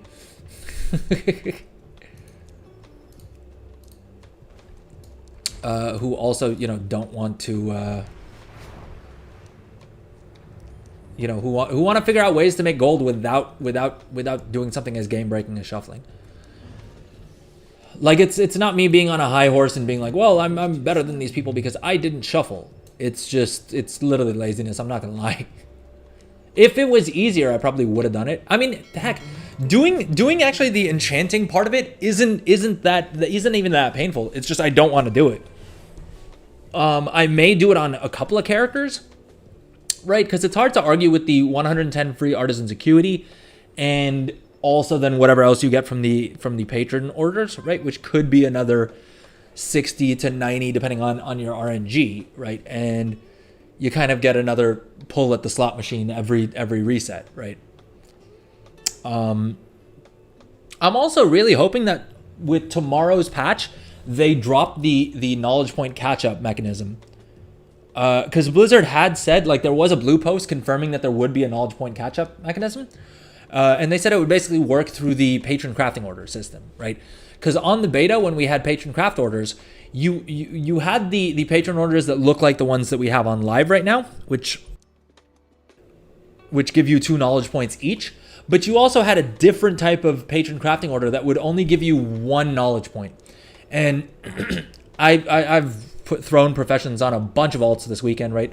I think on 33 to 34 alts that have professions. So that's what, like, close to 70 professions, and I haven't seen a single one of those, so I don't think those are live yet. But my thinking is that that's the point. Like that. My hope is that that's coming with season 1, right? That's the only sort of milestone I could imagine Blizzard waiting until to drop it. It seems weird to me that they haven't already released it, because at the very least, if there was, well, that's the other thing that doesn't make sense to me, right? If they're saying that there's a catch-up mechanism, that means that they kind of have an idea of how many knowledge points they think we should have by this point. Now, if that is in fact the case, you gotta wonder, you gotta wonder why they didn't just cap artisan's acuity, right? Like there was a couple of different ways that Blizzard could have avoided having this shuffle be there and all the negative impacts that it has, right? And the negative impacts are that a lot of prices for a lot of markets are way lower than they should be. Don't get me wrong, I'm still making gold. I'm happy with the 20% profit margin, but like a week and a half into the or what are we at? 2 weeks now into the expansion for the latest content to be making 15 to 20% if you're lucky. Oh, thank you so much for the follow, Garant. I appreciate that. But a week in to already be fighting over scraps, like whatever, 2 weeks in to be fighting over scraps is just bad game design. Because as cool as the whole profession system is, like, right, and all the changes that they made, the patron crafting orders, all of these cool new things that they added in, it kind of gets eroded by the fact that if you go if you see what people are talking about, anywhere when it comes to professions, at least what my algorithm's been feeding me, is it seems like everyone has tried out professions and just written it off as like, we can't make any gold because, as usual, people who have more gold and more knowledge and more time and did more degen stuff than me is going to have a permanent advantage, for the entire expansion. And so there's a good chance that they just don't engage with the system anymore. You know what I mean? They tried out professions on their main character. It kind of sucked, right? And there wasn't much that they could do other than making maybe a couple extra 1,000 gold whenever they have their concentration stored up, right? And so it kind of counteracts all the other changes they made. The things that Blizzard could have done would have been, A, you have an artisan's acuity cap per week, right? That in and of itself would have solved a lot of the problems, because then they could have left artisan's acuity on first craft bonuses and on what do you call it, on first craft bonuses, on the treasures, on all of those other sources, and it would have felt more fair, right? The other thing that I think would have been exactly, there would have been no shuffle if you were capped. But the other thing that I think would have been an even better mechanism, right? Because if you do that, I get it. Some people are going to pick up a profession, they're going to want to drop it, and then they're going to want to pick something else, right? And that is a very real thing. If you have if you only play one character, then you don't really have an option. If you, I don't know, let's say you picked up tailoring, you thought you'd sell bags, and then you realize that you actually hate bags, or your guild now needs you to pick up engineering because for a certain strat, you need whatever, you know. It can suck if you have an artisan's acuity cap. The way around that is that you have artisan's acuity tied to every single profession, right? So instead of just getting artisan's acuity, you get blacksmithing artisan's acuity, and you can only use that for your blacksmithing profession tools and for your blacksmithing knowledge points. And that fixes all of those things. I can't think of a single downside as such, other than maybe the gatherers get shafted a little bit. But here's the thing, it's still an even playing field. I mean, just give gatherers, either make that weekly quest reward more knowledge points and artisan's acuity, or have more of those items that drop. Because there was a bug like a week or two ago that you could infinitely farm up all of your mining knowledge points. And a bunch of people did do that. Now,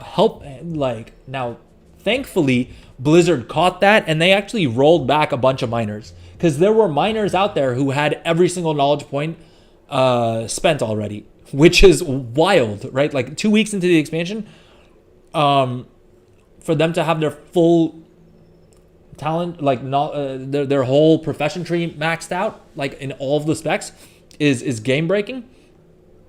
The point is that they did the rollback there. My other hope, and I don't think they do this because I think it's probably too complicated at this point, is that with the maintenance tomorrow, they roll back people who shuffled an extreme amount.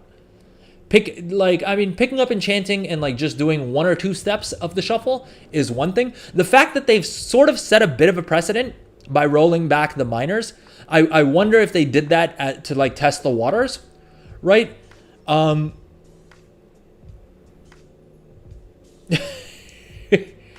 mean, I think what they would do is that they would roll it back, right? Because they probably have some sort of a track of what order you spent the knowledge points in, or what order you spent your artisan's acuity in. And so if they really wanted to, they could probably detangle that whole mess. I would be surprised if they didn't have the data for it. I'm not going to say I would be I don't know. I feel like too many people have done it now for me to say very strongly that I feel like it's a good idea, that they should roll it back. Obviously, as someone who didn't shuffle at all, right, there is, it would benefit me a lot if they rolled back the shufflers. At the same point, I mean, I'm making pretty decent gold. We pulled 3.2 million gold out of the mailbox today, right? Heck, these razor stones that we're making 500 gold on each, right? About 20-25% profit margin. We literally just crafted all these, and we already sold through more or less all of them. I think we had 3 on the auction house before we even listed one. And I mean, things are selling, right? I have a good amount of gold coming in. I'm not doomer about it, and I don't think it is. I don't think it is real to be well, there's no way you can make gold without having shuffled, because I'm the proof, right? I've been making a bunch of gold, and that's the entire that is one of the reasons why I didn't do the shuffle, because I know a lot of the other content creators out there have shuffled a whole bunch, And so that kind of makes a lot of the info that's out there about professions and things like that a lot less valuable, because the base premise for a lot of those things is that you need to do this very painful thing that can cost you 3 to 5 million gold if you do the full shuffle, right? And is painful, and I don't know that it's necessarily difficult. It's not something that's difficult. It just takes time, gold, and like energy, which I am not willing to spend. I mean, to be fair, I'm spending that time instead running in circles in Donegal, ranting at my webcam. I probably could have shuffled, at least a couple of professions just while talking right now. But again, it's not something that I enjoy doing, and so I'm not gonna do it. And I'm okay with that. I'm okay with the fact that I may make a little bit less gold because of it. I have calibrated my prices to be reasonable. Is it really 27 weeks to catch up? I mean, I think I don't think it's going to be a situation where there's no catch-up system. I think Blizzard... Blizzard has put out a blue post saying that there is going to be a catch-up system and that it will work through the patron work orders. And the patron work order system is actually amazing in that they can, for the first time ever, they can very much target it at individual characters, right? They can very easily go, look, Burl, which is this toon here, has 100 knowledge points, right? My other character that also has tailoring, right? This dude, Kia Lordriel. Let's quickly check that, right? I picked up tailoring week 1 on this guy, so he should have a few more knowledge points than this guy who picked up tailoring this week, right? And sure enough, he does, right? This dude has 120 knowledge points. To be fair, 30 of that did come from the 20 of that did come from the artisan's acuity items, right? But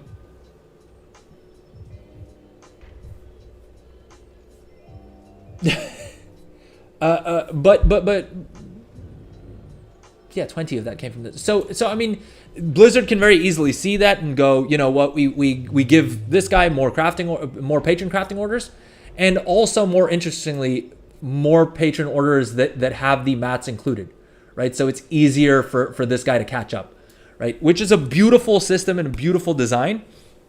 Right. The only problem is that they haven't, it doesn't look like they've launched the catch-up system, because all of these are just giving the glimmers or straight up artisan's acuity.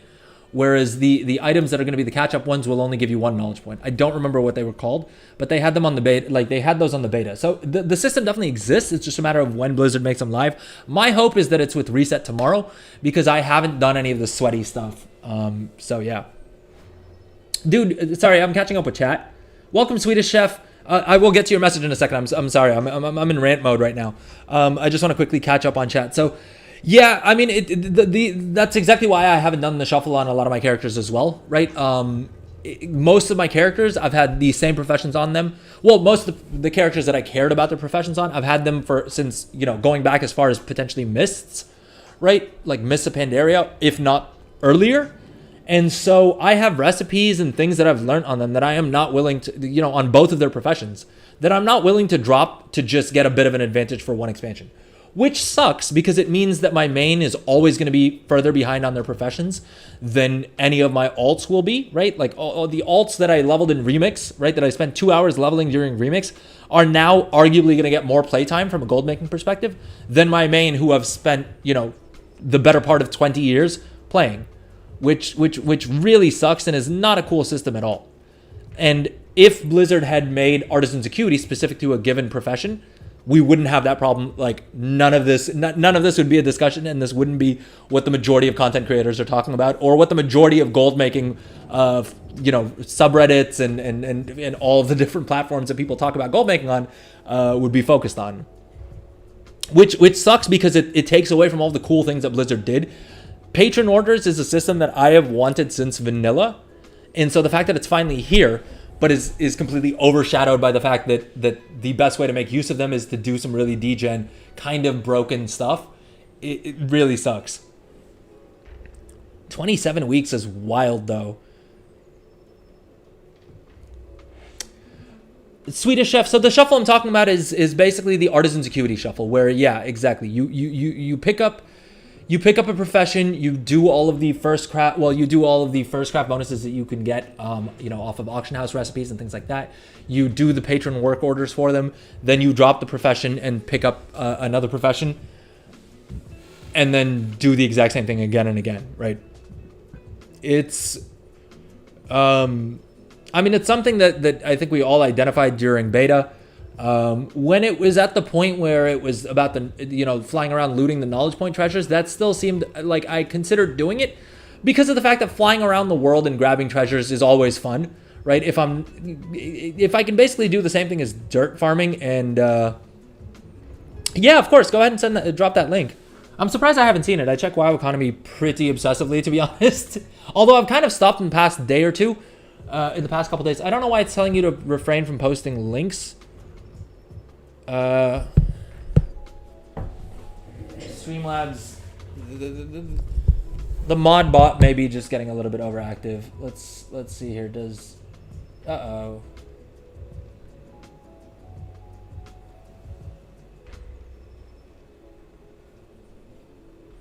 1 second. Let me see if I can undo that. I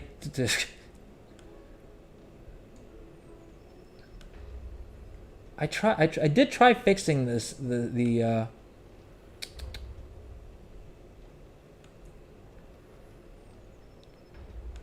I did try making the bot be less aggressive. Oh, is an ad up right now?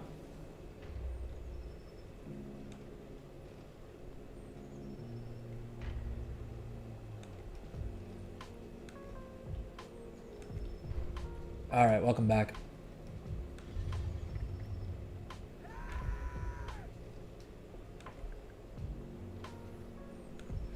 All right, sorry about that. Okay, hopefully the Streamlabs bot is less aggro.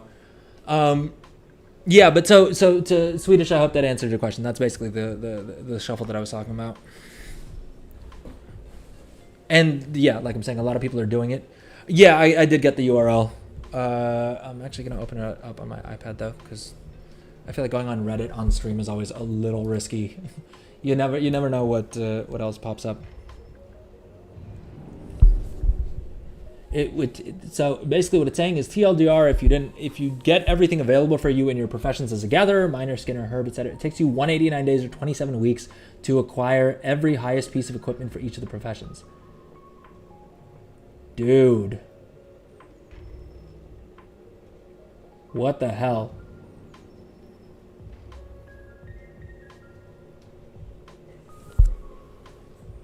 Yeah, that's dog water. I mean, that's bullshit, right? You need 3,900 total acuity, which is also an insane amount.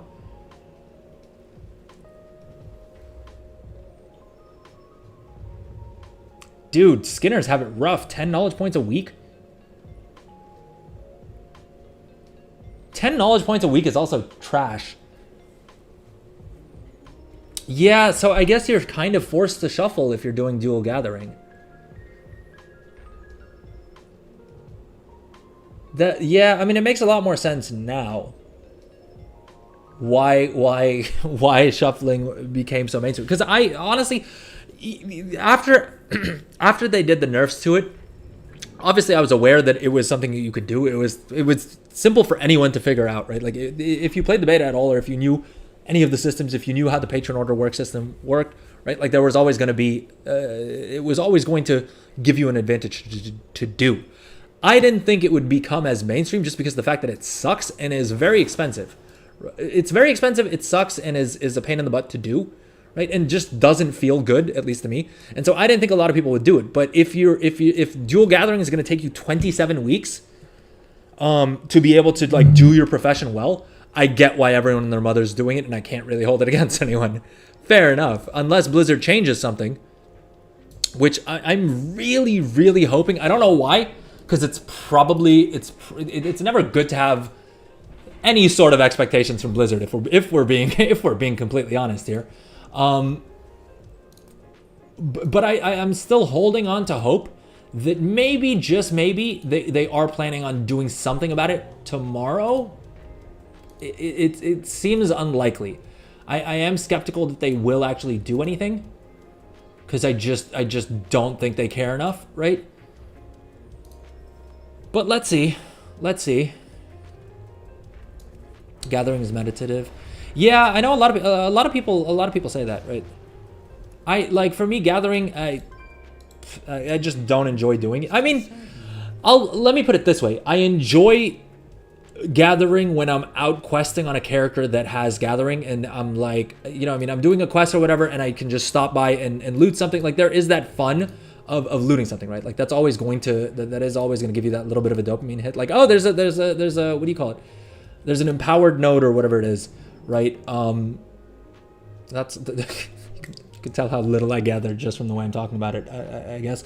But okay, there's an empowered node there. I can like overload it, and I can get some pretty cool rewards and stuff like that. Like that is fun. It's just 9 times out of 10, I would rather have a crafting profession on that character that I can just keep them hidden away in Dornagal, and craft a bunch of things on them, right? Like, that's just how I enjoy playing the game by and large. All right, do I need rank 2 Stormdust?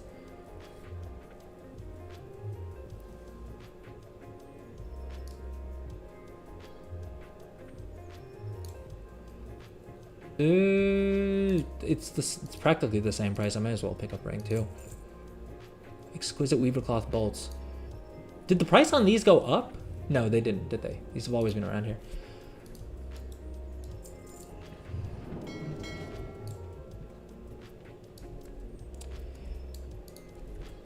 Oh, I also forgot to check my blacksmithing patron orders. I don't really miss the old profession so much, because the fact that it wasn't really that exciting. I mean, don't get me wrong, I made a boatload of gold with the old professions, right? But it wasn't as engaging, because you would just log onto your character. Everyone was crafting the exact same way. There were no meaningful choices. I mean, you could go, like back in vanilla, you could go weapon crafting or armor crafting, and that was something, right? And then you had alchemy had its specializations, engineering, I guess, had their specializations as well. But that was it. Everyone else it was just a matter of, could you get your mats cheap enough? Were you willing to spend longer, maybe doing daily quests for like jewel crafting or for some of those professions? But yeah, I mean, gathering professions still kind of work that way. If you really wanted to, you could just pick up mining and fly around mining things. It's like, I mean, theoretically, it works that way. You could do it that way if you wanted to. I mean, realistically, you would never, right? Like, it's like, it just wouldn't be. It would be so ineffective and for no reason, right? Like, you would literally be doing it. I do that could be an interesting like challenge now that you mention it. Like, I made 100,000 gold without using any knowledge points or acuity. I mean, I think it would be very, very difficult, but it would theoretically be possible. I doubt you'd be able to actually make any profit on it, though. I think that's just the thing, is you wouldn't be able to actually turn a profit on it.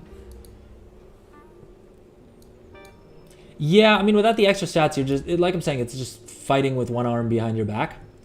Okay, 2 million gathering is not bad. I don't think I've made, I mean, I haven't, let me put it this way, I haven't realized 2 million in profits yet in the War Within, technically on paper. Well, I've made 2 million in profits, I've just invested more than that. So my net gold is lower than that kind of right now.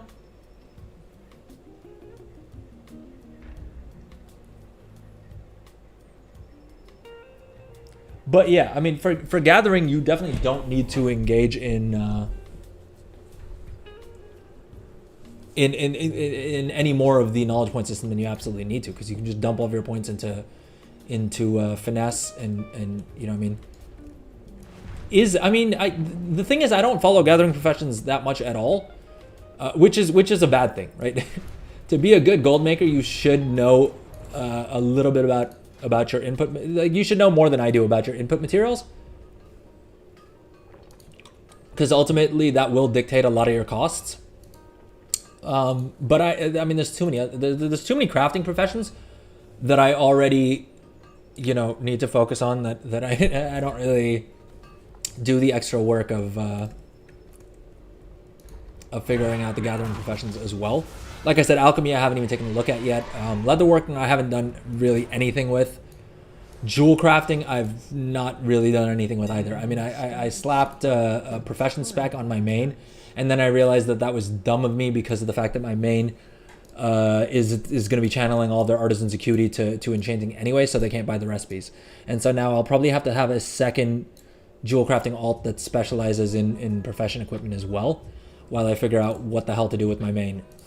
Because I'm playing at a 30 knowledge point disadvantage on my main, because all those points are tied up in profession equipment, which would be handy if I could use my main's jewel crafting to craft profession equipment for my alts for, but I can't, because I'm not going to spend 150 artisan's acuity on recipes as opposed to getting more knowledge points for enchanting, right? Or whatever else for enchanting instead. All right, so we're scheduled to have an ad. It says starting soon. I think I'm just going to manually run the ad right now so we can take a quick little break. All right, let's take a quick little break and then we'll come back and get back to gold making. See you guys in a few.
All right, and we are back, and I've had a little bit of a word with the Streamlabs mod bot, And so hopefully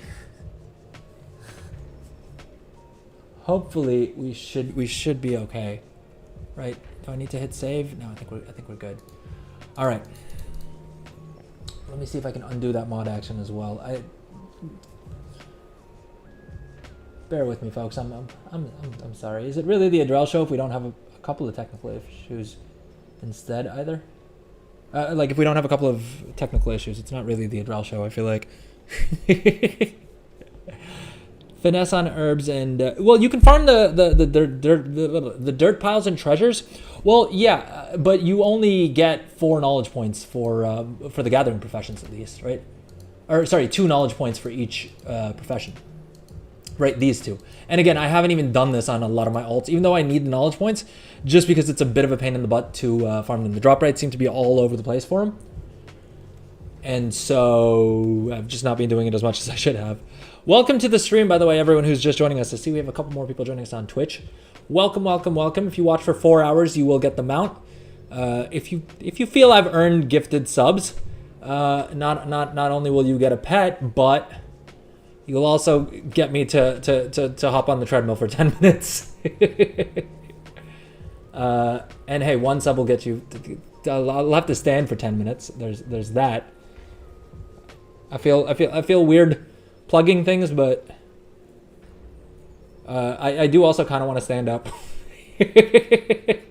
And now I feel like since I put that in the thing, I'm not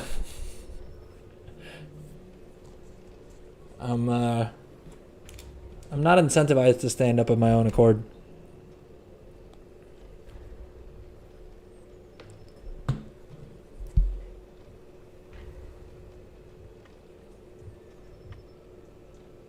Sorry, gang, 1 second. Finesse on herbs and perception for mining tools. File of true sight and darkmoon firewater for deafness, and you'll be maxed up in armor. Jesus. Yeah, I mean, I'm not gonna lie. I don't love how many buffs are involved. I mean, I think that's another reason why Craft Sim is kind of critical, because it has this nice little buff window, right? Because especially if you're doing multiple professions, it's always hard to keep track of, all right, which buffs do I need up? Am I using ingenuity? Do I need a file of concentrated ingenuity? Do I need my craft speed buff up, right? Even for the crafting professions, for enchanting, you always need to have shatter essence up. For blacksmithing, you have the burning, it's not called burning rash, I can tell you that much. The burning ignition, right? You need to have that up. For engineering, you need to have the engineering buff up, and it's just a lot. It's a lot to keep track of, and it doesn't feel great because a lot of times I'll forget to have 1 buff up and only remember after we're done crafting, which feels kind of crappy. But hey, I mean, I get it. It makes crafting more interesting, and it gives me a lot more ways to min-max things, which probably means I'm gonna make more profit than some people out there who are gonna put less effort into figuring out all that. Sorry, I'm catching up on chat. So what were you talking about gold making wise? Oh, you'll be caught up. You'll be max level in terms of being able to to farm efficiently. But again, like you were saying, the artisan's acuity is going to be your limiting factor then, right? The PP is going to be time gated. Production professions, or I'm guessing you meant AA. Human farmed. Charge for a human farmed preview. Oh, prof points. No worries. No worries. That was just me being dumb, probably more than anything else. All right, let's buy mats. I really don't want to farm renown, if you guys cannot tell already, which is why I'm finding all these ways to like procrastinate with doing it. And my latest idea for how I can justify not farming renown right now is hopping through all my characters and do all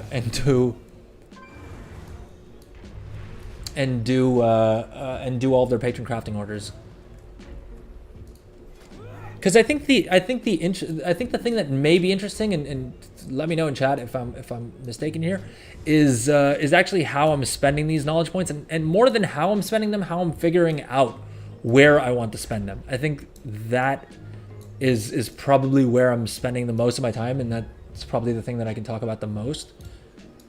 And I think based on what I'm seeing on the different forums, seems to be where a lot of people are struggling. But again, if that's not what's interesting to you, let me know in chat, and I will not talk about that as much. SP, no, so it's knowledge points. It's KP. Yeah, so level 12 renown with the Council of Dornogal and the Assembly of the Deeps will give you knowledge points for a specific profession, and then it's renown level 14 for the Halafal Arathi. And it just depends on which professions you want. Luckily, this time around, knowledge points for each profession only comes from one renowned faction, which is kind of nice. Because in Dragonflight, it was always 2, and I don't think there was a single character of mine that I bothered to actually get all of those knowledge points for. Yeah, so basically, Halafal Arathi will give you jewel crafting, herbalism, skinning, and leatherworking. Council of Dornogal gives you alchemy, blacksmithing, enchanting, and tailoring. Which for me, I mean, those are all production professions, so this was definitely the one that I rushed to the first, using the Dark Moon buff. And then lastly, Assembly of the Deeps. Did we cover this one? Mining, engineering, and inscription. Comes from Assembly of the Deeps, and I'm pretty close here. Rares give rep. So there's 2 types of rares, right? There's the leveling rares that scale with levels, and those give you rep the first time you kill them on any character. And then there's the level 80 rares, which give you rep every week. The thing that's kind of janky about that, though, is there is a limit to how much rep you can actually get in a given week, and the Dark Moon buff did kind of make it a little bit easier. Yeah, the level 80 rares definitely suck to farm. I mean, the way I got around it was literally just hopping on one of my remix alts that was on a low pop server, and at level 70 I couldn't kill him. I couldn't solo the rare, but I would just invite my main. And that's just one of the privileges of having 2 accounts, right? Like,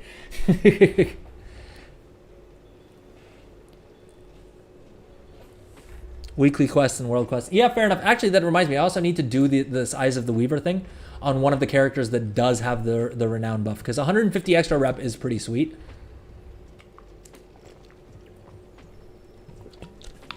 And would be worth doing.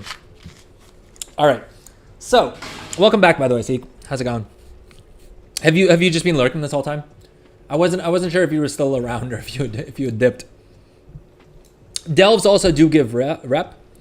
Delves, basically the bountiful delves. If you use up one of your keys, you get a token that gives you 1,000 rep for each faction.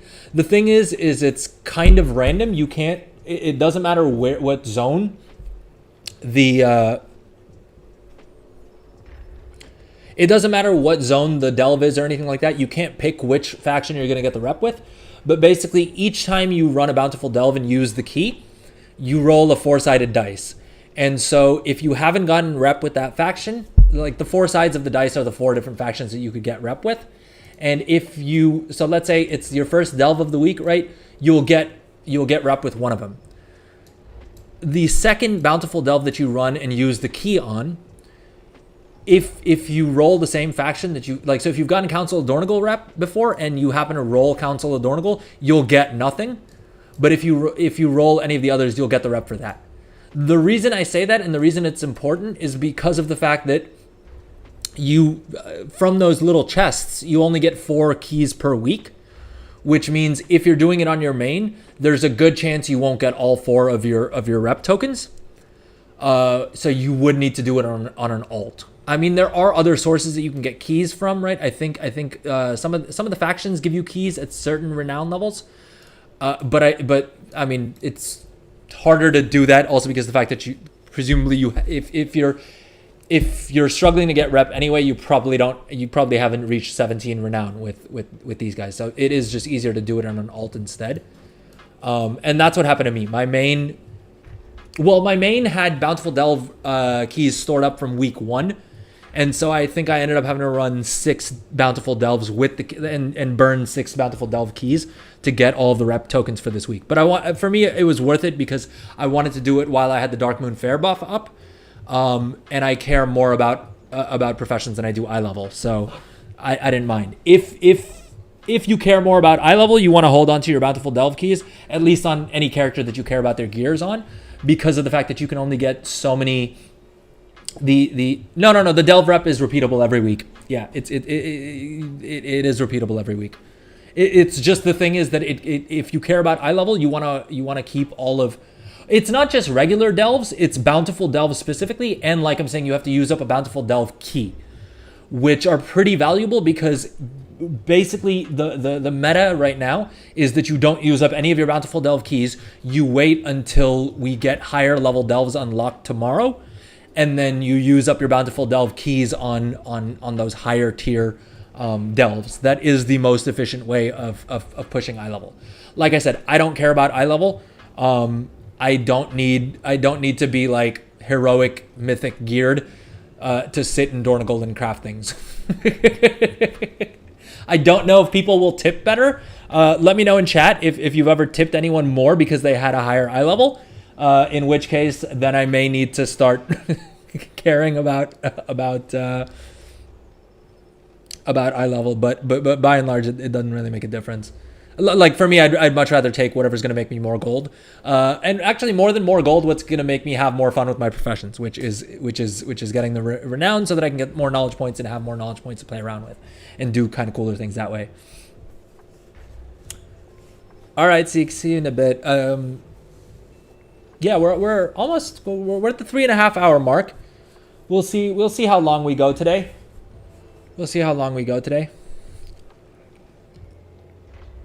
Oh yeah, it could definitely be higher. It can always be higher if you go sweaty. Mining, I think, is Assembly of the Deeps. Yeah, is Assembly of the Deeps. Assembly of the Deeps is not that bad to get rep for. The easiest, supposedly by far, is Halifal, just because you have so many quests and things like that. And because of the fact that once you do the like lighting the whatever the event here is called, right? The lighting the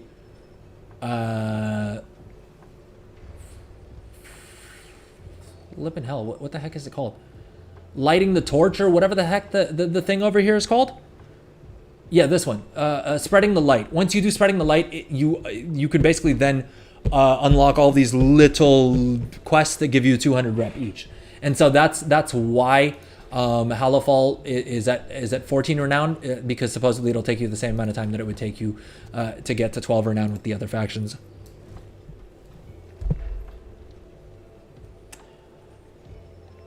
All right. We're supposed to be doing patron crafting orders, and so I should probably get to that. Let's do these on this character real quick, and then I'm gonna take a quick little break because I need to pee. But it won't be a full 5-minute break, don't stress. And we'll also just run an ad set, then we have a solid like 45 minutes of no ads. If the stream lasts that long, to be fair.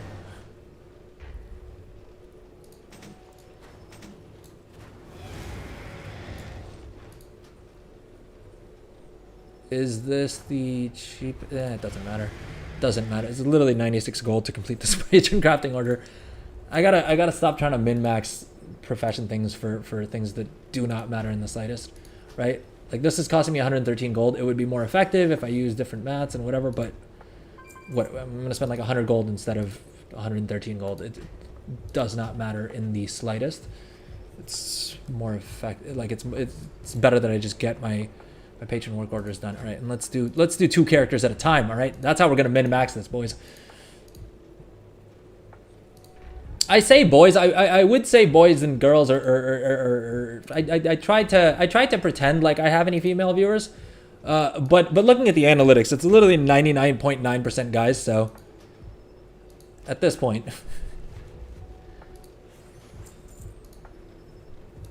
Which also alerted me to the fact that despite my wife claiming that she sometimes watches the stream, she clearly does not, right? I think she hears enough of my voice as it is on a day-to-day basis, which is fair enough, really.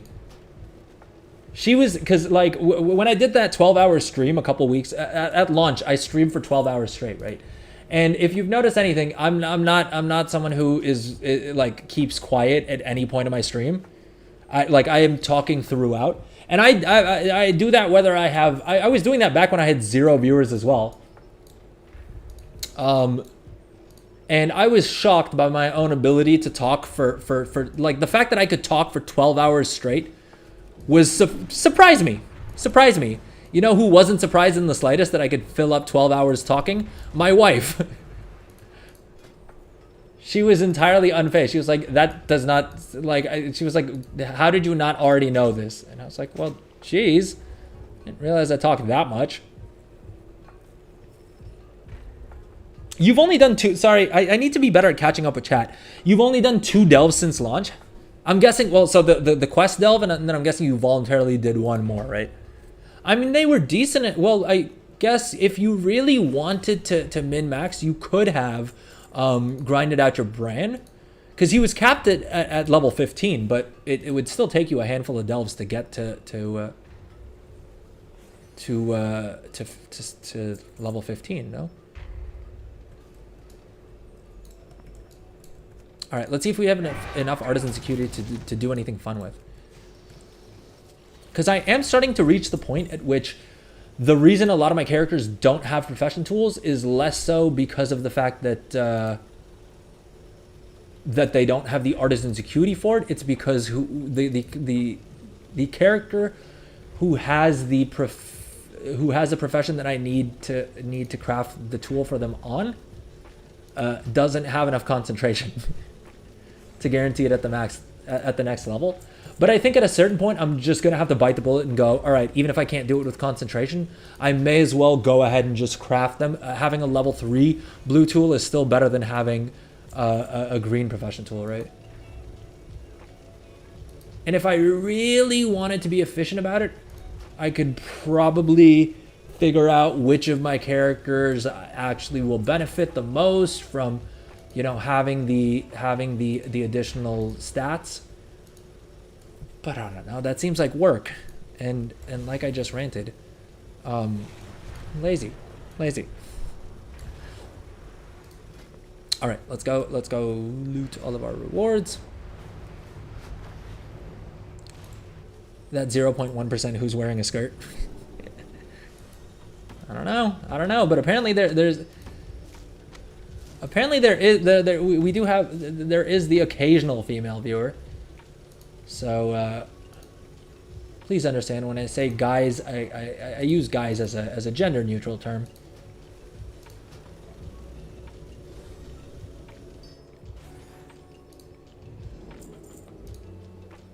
I mean, I say I even in saying that, I doubt any female ever is going to hear me say that.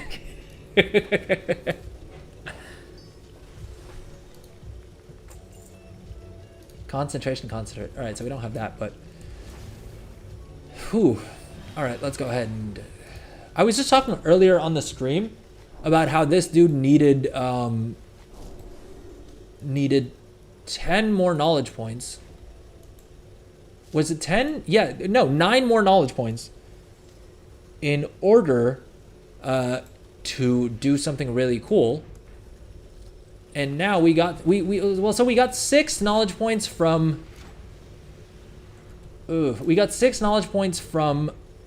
frickin' patron orders. And we actually do have 200 artisans acuity. Right? Which means we could go buy the knowledge point book and start doing the thing today. But the question becomes, do we want to do that or do we want to get the blacksmithing profession tool? And on the whole, I think the way we mathed it out was that the blacksmithing profession tool would give us more benefit, right? Or does it? Let's check here. Well, so 10 more skill and like a little bit more multi-craft right? So what I'm trying to do here is see that, like, with the 10 additional skill, does it make it easier for me to craft the rank 3s? And so with just that profession tool, it doesn't. But you can see here the missing skill, the extra skill that we need to guarantee these at rank 3, right, and make fat juicy profits, is by using one of these finishing reagents, right? And because of the fact that we need 11 more skill, that means we now need to buy one of these, which costs 3,000 gold. As a result, we'll make about 7% profit, and if we use another finishing reagent, we can drive that up to about 12%. Now, 12%, not bad. Not bad, right? But my concern is that our crafting cost is pretty high. We're spending 8,400 gold every time we craft one of these, and they're only selling for 7,000 gold. The balance will come from the multi-craft, right? We'll get another about 70 or so multi-craft, which will take that up to 15%. We can throw in a resourcefulness enchant on here and get another 96 resourcefulness, right? We'll put a rank 2 enchant. We're not doing a rank 3. Come on, I'm not made of money. But at the same point, I imagine that the price for this may drop a bit more, and then this becomes pointless, right? And so really, technically, really, this dude really only benefits from having both of his profession tools, right? Which will give us 16 bonus skill, which is still not enough, but then we're only spending 200 gold to bridge the gap. And now a 65% profit margin is a lot more interesting. So the point I'm trying to make is that it's probably better that we wait until tomorrow's reset and see if we can drum up enough artisans acuity then, right? Because just having 300 artisans acuity for this isn't really going to help us. In tailoring, however, what we can do, and what we're probably going to do on stream right now, is with the additional 10 knowledge points, right? We max out quality fabric, which means we can then, I don't think there's anything we can do with the Dawn thread lining, unless I'm mistaken. Or I think that was the thing. I think that we could start, can we turn a profit on the Dawn thread lining? If we go into quality fabrics here, 30 points. 751, we're close. We're close. We're close. What else am I missing? I'm missing something. I know I'm missing something. We have 16 knowledge points, so we can spend. We could when making Dawn Weave bolts. We're maxed out on multi-craft. We have, well, so okay, we need 9 points for here. Right. So currently we have 6 points, and we'll get another 10, so that'll bring us to 16. We'll spend 9 there, so we'll have 7 extra knowledge points.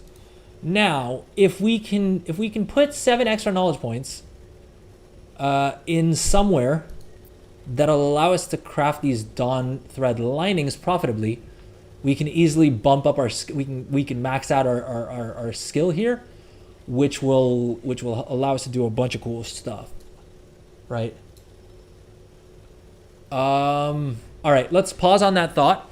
An ad's supposed to run in a minute and a half anyway, and I still need to pee, so let's take a quick little break. I'm going to run an ad, and then we'll come back and figure this out and start printing gold on yet another character. I think there's something more we need to do on our other tailor as well. All right, so let's take a quick little break. This isn't going to be a full 5 minutes. We'll just come back after the ad. The countdown timer may show 5 minutes, but ignore that.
All right, we are back, and even though no one has taken me up on my 1 sub for standing desk offer, I decided to move to the standing desk anyway.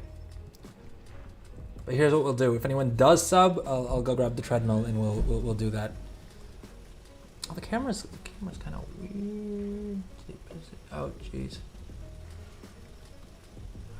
All right, I think that's good enough. All right, we were looking at tailoring, and basically what we're trying to do is what I'm trying to do on stream is show everyone that you really do not need to have shuffled to be making very healthy amounts of gold, right? Can you get? Would people who shuffled have an advantage over you? Probably, but it really doesn't matter in the context of gold making. You can still make a whole bunch of gold without doing any shuffling or any of that other degen stuff that in all honesty, I'm just too lazy to do. Is probably the main. Well, yeah. I got to stop myself from ranting about the shuffle, because I think we've covered it enough on today's stream.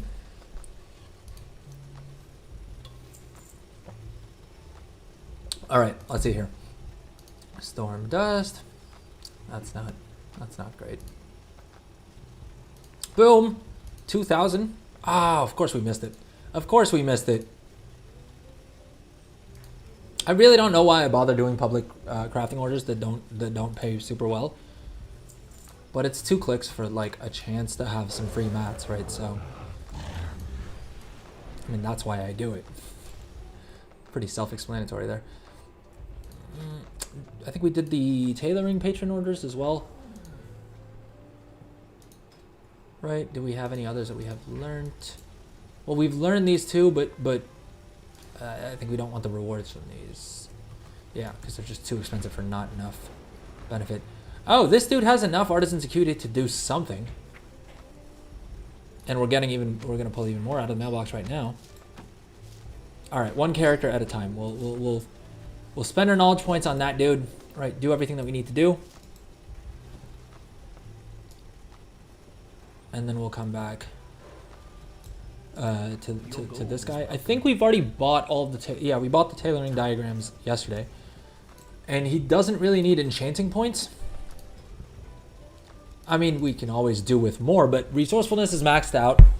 Right, at this point, we'd just be going into ingenuity, which... I don't know. I'm not fully sold on ingenuity. I feel like I will go into ingenuity at some point for all these characters, but that's going to be probably the last talent tree that I put points into. Did we not get any more enchanting knowledge? Oh, I guess we do need to go farm treasures on this guy to get all of his knowledge points picked up. So okay, we may do that in a few here. My thinking is that since this guy has spent all of his points in all of the profession equipment, right? That tree is done, and we've gotten all of our resourcefulness. There's nothing else that we can put knowledge points into that's going to benefit our profession crafting, other than like further on in the supplementary shattering tree, right? You'll get a little bit more. I think at some point here. You get a little bit more, plus 15 resourcefulness, right? That's about it, and 30 at the end here. But that's 25 points deep, and so not really a whole bunch of benefit since this guy's just churning out ruined bismuth rods. 45 additional resourcefulness. Well, I would get that a lot easier by just crafting either the blue profession equipment for myself or the epic one. The main point just being that meh.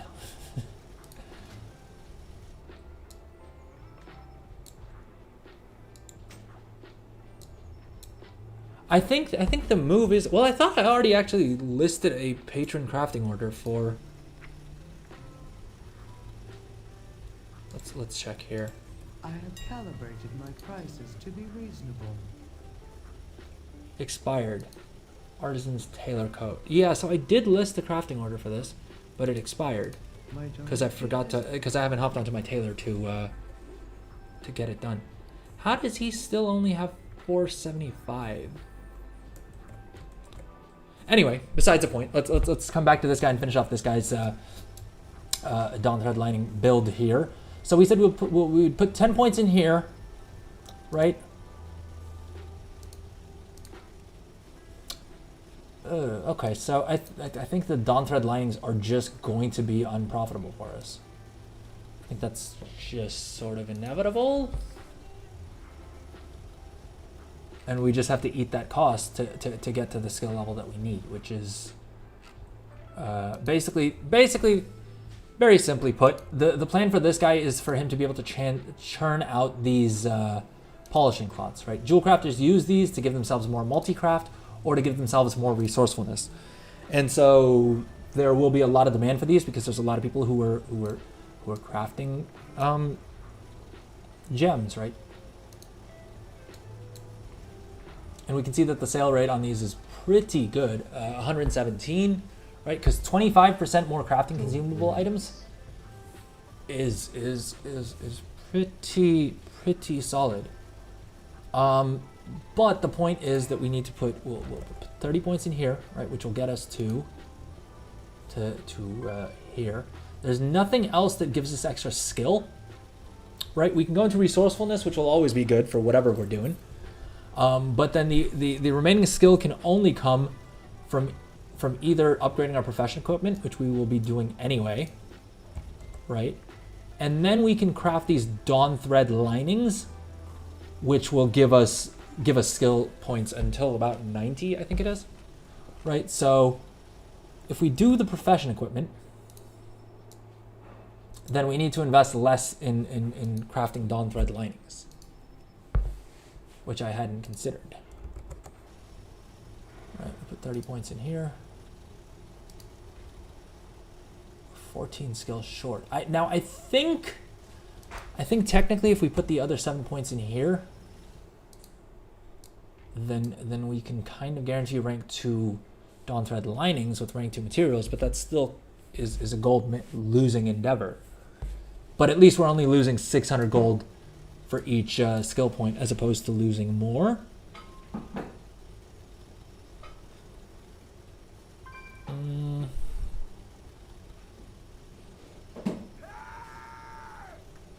I'm just trying to think if we should do this first or if we should...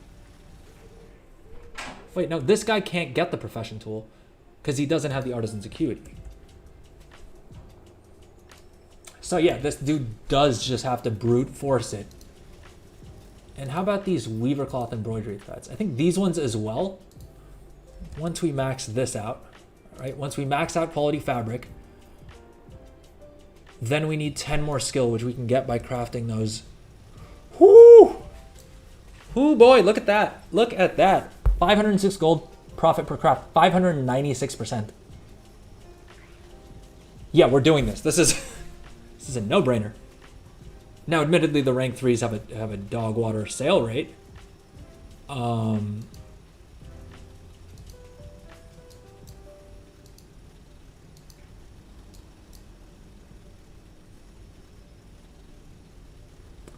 How and why are people selling these rank 2s for that cheap? Are they just loaded out on resourcefulness? Is that the thing?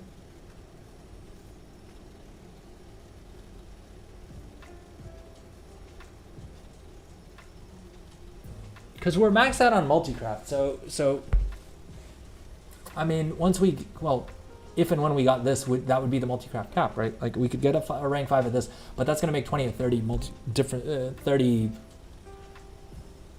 multi-craft of difference, which is not anything significant.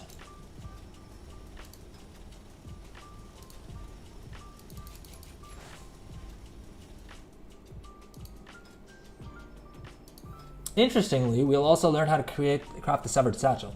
Now, I am not unraveling on any of my characters, so the Severed Satchel doesn't really benefit me too much, right? But the Severed Satchel also doesn't cost any Artisan's Acuity to make, and so we're basically paying 7,500 gold for a 36 slot bag, which is, I mean, not worth it. but we'd get the first craft bonus, and it would give us 2 skill points. I mean, be that as it may, doesn't really change anything here. Yeah, so I mean, I think the plan is to lean into the Ludwig. The plan is simple, boys. We buy the knowledge point book, we max out quality fabric, and then we invest like 5 or 10,000 gold into crafting at a loss the Dawn Thread linings, right? And then we're able to craft all 4 of these consumables at rank 3 with a high profit margin. I still feel like I'm getting something wrong though, because I'm not understanding why. First of all, these Weavercloth embroidery threads, 800 of them are selling. So there's a lot of demand, but they're selling for 11 gold each. So who and how are they crafting these at that low of a threshold, like at that low of a price, right? Because with all of these, with every single craft out there, this isn't Dragonflight where inspiration explains why there's such a big price difference between rank 2 and 3, right? In Dragonflight, everyone crafted rank 2 items so that, 10% of time or whatever their inspiration percentage was, right? They would get the rank 3s. And so you ended up having a lot of rank 2s on the market that people were using just to get to level 3, to get their level 3s. Now my guess is because Weavercloth embroidery thread is probably being used to level up tailoring, because I think you do the 45 to 65 stretch with the Weavercloth embroidery thread, which is why the level 2s are so cheap, right? Whereas the preserving embroidery thread you actually get from spending points into, or from unlocking this node, or one of these nodes, right? Is that how that works? The hell did we get the preserving spell thread from? Oh yeah, from going into additional embroidery. So, preserving spell embroidery thread has a better price on this. But I still feel like we're missing something. I still feel like we are missing something.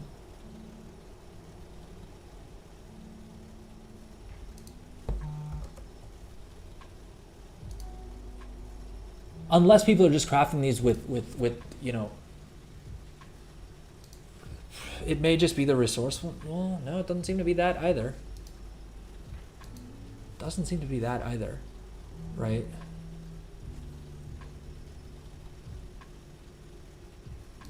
We're using the cheapest mats possible. Skill doesn't make a difference here.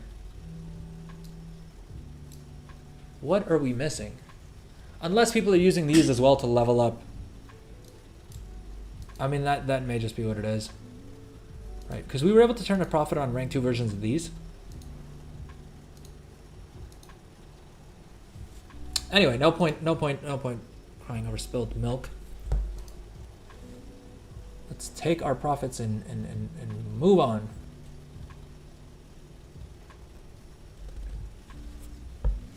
Yeah, I don't know. I guess the question I'm having is the juice going to be worth the squeeze? So for these bright polishing cloths alone, right? This alone could justify having this crafter. Because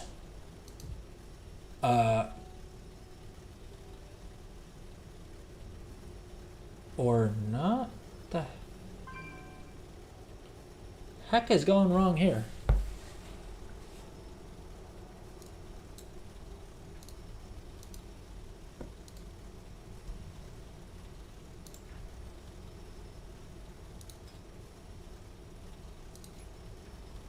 Oh, it's not calculating this correctly. All right, there we go. That's why the numbers weren't working, because we had that set up wrong. All right, so if we go 30 points into here, we can guarantee these at rank 3 and make 200% profit on them, and 117 of these are selling per day. So, overall, we're laughing. All right, making good gold. It's a good amount of profit. All right, let's do it. Screw it, let's do it. Welcome back. Welcome back, the Garant. How's it going? You didn't miss much. You didn't miss much. You missed what I usually do, which is sit here in Dornigal, looking at Craft Sim, theory crafting a bunch of things, and then not actually spending the knowledge points. But you know what? We're going to change it up today. We're actually going to spend some knowledge points, and we're actually going to, for a change, do something and make some gold. Because that really is all it takes right now. Oh, geez, your dog escaped? Yeah, thank God your neighbor got him. That's lucky. All right, well, we have 16 knowledge points to spend.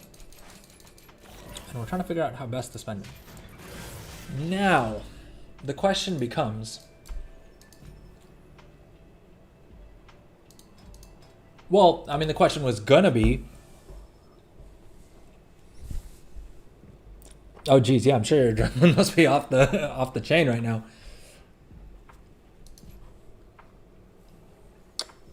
Gosh dang it. So, I mean, I want to go into resourcefulness, I do. But the problem is I need to spend 15 points in having a higher rate of cloth drops. And I don't do any content on this character. So these 15 points are entirely useless to me. Now, don't get me wrong, the resourcefulness is worth it. But I am also tempted to just go into From Dawn Until Dusk. Or potentially to go into this so that we can do more cooldowns. Though this dude I log on to daily anyway, so it doesn't really make too much of a difference. What kind of a dog do you have, Garant, if you don't mind me asking? Like, what's the breed?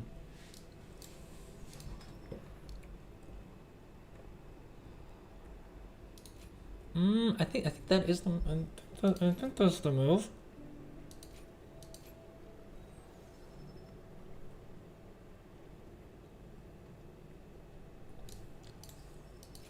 Now the move probably is going into this, so that we get more, so that we have a shorter time between cooldowns. Because right now these are taking forever to pile up. And I think also putting points in here will give us skill in eventually making things with the Dawn Thread. So there is a path in which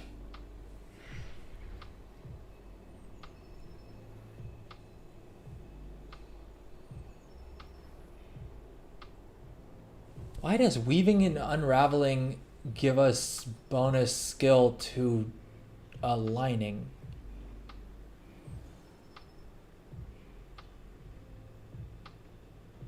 This makes zero sense. This makes zero dang sense. 2 Dutch breeds. Dutch sheepdog and is a Stabihound. Oh, okay. Is that are those pretty big dogs? I'll be honest. I ask because I'm always curious, but I don't know my dog breeds super well. I know. Like my parents / sister have a white Pekingese, who's like a nice little small dog.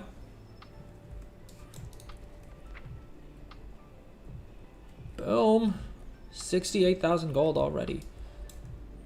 Of which like 20% is profit, by the way. Did we unscuff our tailoring? No, we didn't. We need to do the Dawn Thread linings.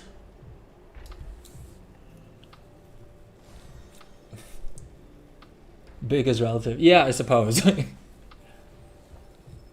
He's mid. Okay, that's cute.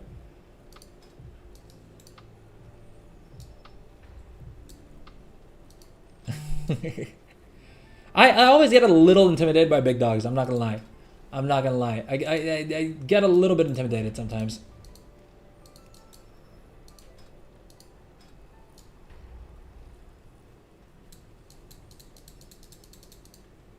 I mean, more often than not, they're very sweet, right? It's always the little dogs that you need to worry about usually.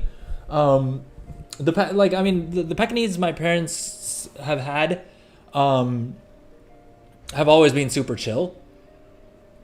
But usually a lot of like smaller breeds, like a lot of smaller dogs are way more likely to be bitey.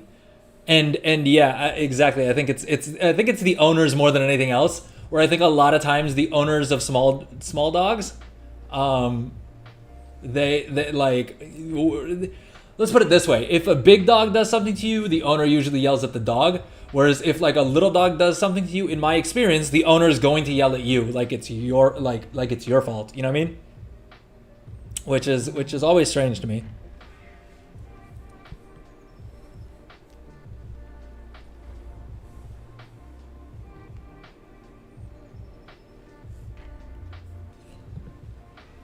All right, so what did we need to do next? We needed to level up our tailoring the rest of the way, right? And we needed to figure out where else we put these 5 points.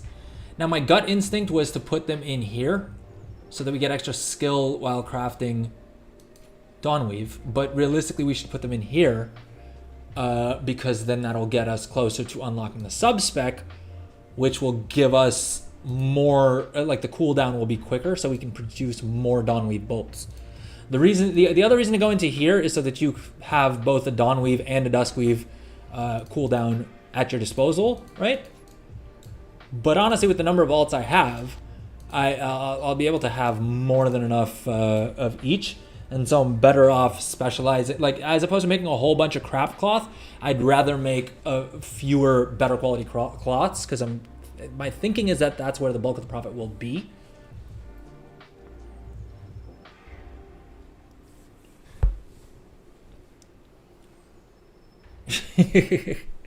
They're protected like babies, and that's what makes them so angry. Yeah, fair enough. That makes sense. The logic checks out.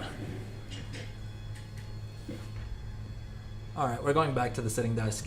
If you want me to stand for longer, it's right on the screen. The way to get me to stand for longer, or heck, to get some exercise in, is right on the screen there. Okay, let's see here. So I think we should go just 7 points into this. Does that impact our Dawn thread lining? It will. Will it make any difference to our margins? Probably not, because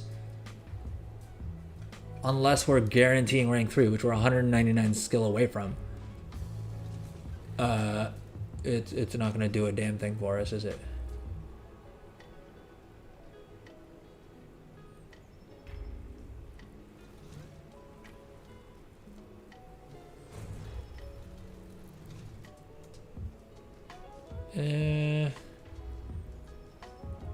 Because ideally I would start dumping points into resourcefulness, but like I said, the problem is that you have to put 15 points into having more cloth drop chances, and I don't do any content as such on this toon, so having more cloth drops does not help me in the slightest, which means it's 15 wasted knowledge points that I can't really afford right now. I mean, I can afford it, but I don't want to waste right now. Yeah, because I mean, so that's part of the issue with like allocating points, right? Is you need to figure out not only what's going to help you in the short term, but what's going to be easier in your build longer term, and that's where all this theory crafting comes in. Anyways, I think the move is we just go into this, right? Until we unlock the subspecialization and we have more cooldowns, versus getting points into this. I mean, we'll have to max this out at some point anyway. But the earlier we reduce the cooldown on our cloth, on our Dawnweave bolts here, the more of it we can craft and the more profit we can make. So that's done. Knowledge points spent. Now, is there anything else that we need to on this dude, or should we just start crafting Dawn thread linings for skill? And I should also remind myself exactly how much skill I need to grind out here. I think it's 10 more skill, right? The Dawn thread lining is orange, so we should only need to craft 10 of these, which is still okay. It's a 6,000 gold loss, which, I mean, not great. Not great.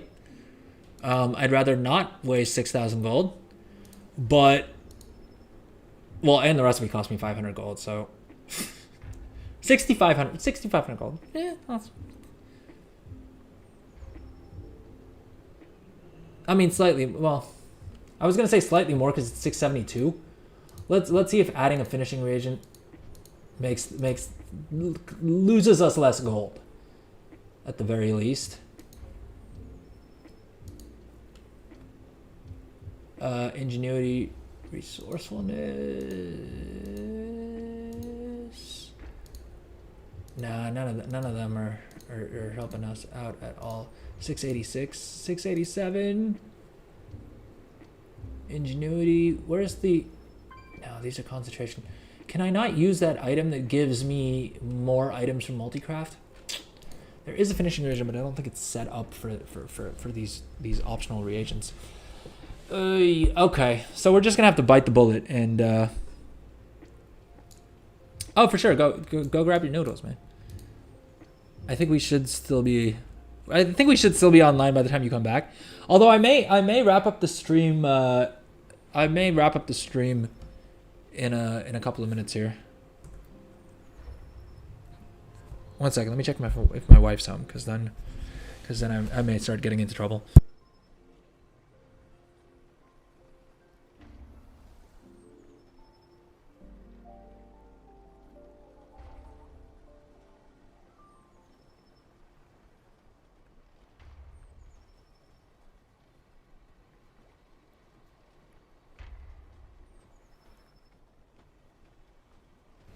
All right, we got a little more time. We'll keep the stream up for a little bit longer. Got myself a protein shake as well.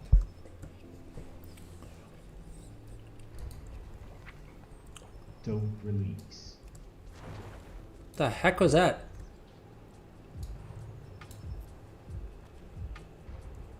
All right, we also have an ad starting in 21 seconds here.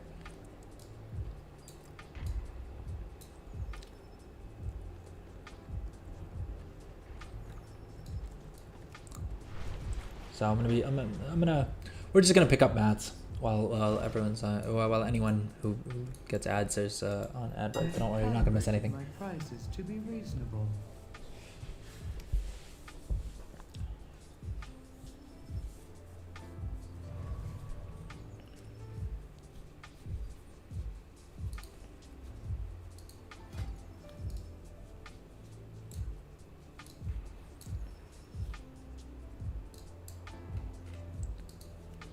And we said we're not gonna craft the severed satchel because it's too stupidly expensive, right? I mean, the cheapest way to do it, it would still cost us 7,400. Yeah, screw that.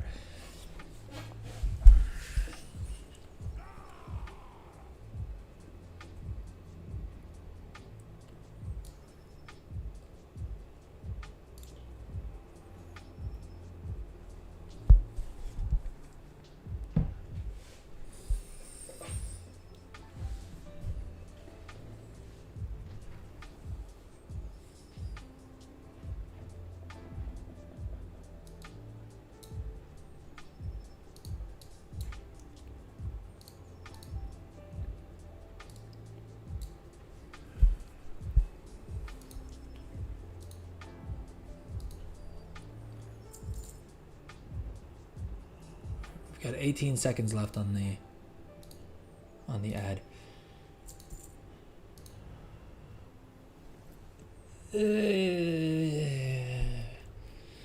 We're spending 22,000 gold. Welcome back from the ads, folks. So we're spending 22,000 gold. We're only gonna lose 6,500 of that gold, and we'll make back the rest by selling these items at a loss. Is that wise financially? I don't know. Hopefully. We'll find out together, you and I.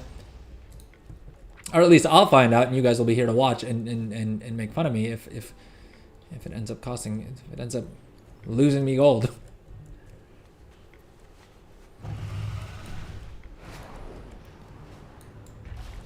All right, let's close our eyes and craft these stupid Dawnweave linings and hope to God that someone buys them from us and we can sell them for a profit. And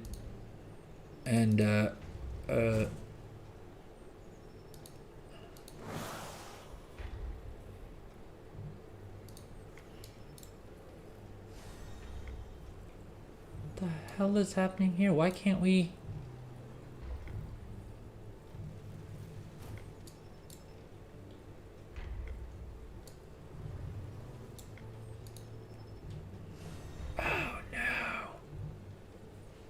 Oh no, we grabbed the wrong mats. Because I forgot to change this. Ugh. Ugh. We optimized the wrong thing.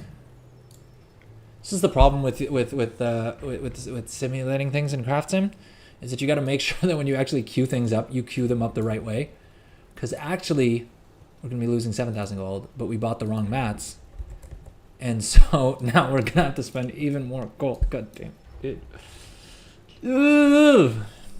Not excited. Not excited. Anyways, I mean, if I spent less time whining about this and actually put this time towards making gold, I could have already paid for that. What the heck is going on with the music? Why are there voices talking on top of the music track? I have an extended supply of goods for Outlanders. Not excited about this. Not excited about this in the slightest. Oy. All right. Fine. It's fine. It's fine. Oh, okay. It's only 2,000 gold that we have to spend on top of this. So we've only wasted like 25,000 on the hopes that we're able to make some profit off of that, which I think we should be able to.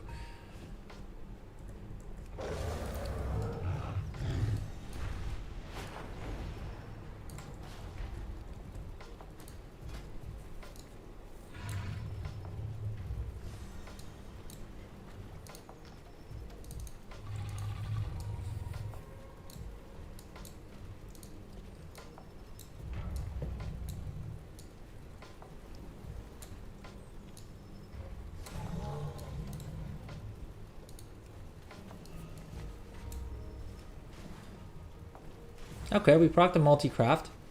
Let's see how badly we're actually doing.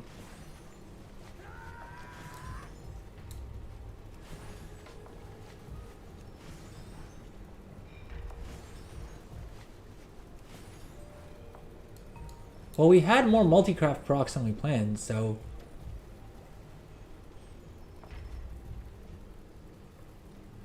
we got 4 instead of the 2 we were supposed to. So we may have actually made gold on this, boys.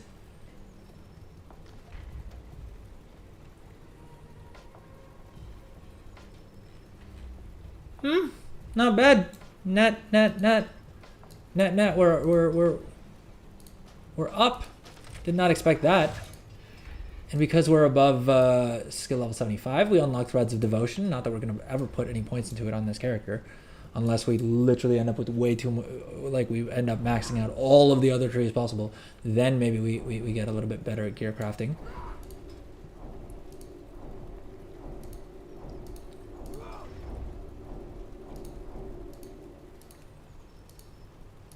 Okay, and with that done, now we get our sweet reward, which should hopefully be being able to craft these at rank 3 using rank 3 materials, but that's also because they're the cheapest. Now the question is how well these sell, right? And that isn't a question that we asked because I don't love the answer to it, if we're being honest. But these ones also don't sell much at all, turns out. Now, this guy, there we go. This is what we're doing. I mean, the profit margin went down because I could have sworn that it was more than 200 gold per craft earlier. But, hey, we can guarantee these 2 at rank 3, right? That's something. I don't know if it was worth spending this much time on because these aren't particularly valuable. I don't know if this is an item I can make 1,000,000 gold off of I don't know if this is what I should be doing with my time prior to reset. But hey, we can do them. I think this should have probably been lower on the priority stack. Because how many of these can we really sell per day? I probably would have been better off going another route with this dude, given how much time I spend playing him. But hey, it is what it is. We I promised to give you guys an unconventional way of making gold without shuffling, and not a lot of gold, but this technically meets that definition. All right, so we've got that figured out. This dude, did we learn all of our knowledge point items? We did. We have another 5 knowledge points that we can put towards kind of anything. Let's learn the subspecialization.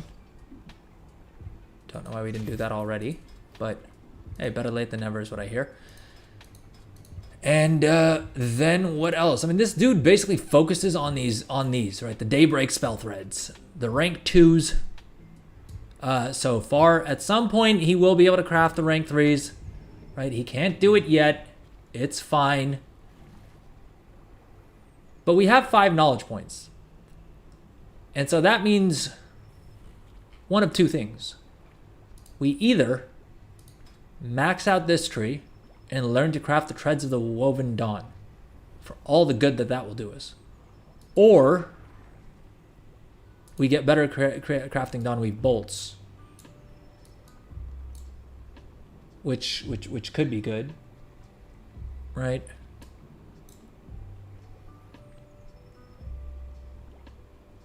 How far away are we realistically from being able to craft these at max quality? We need 54 more skill. Well, we can get 8.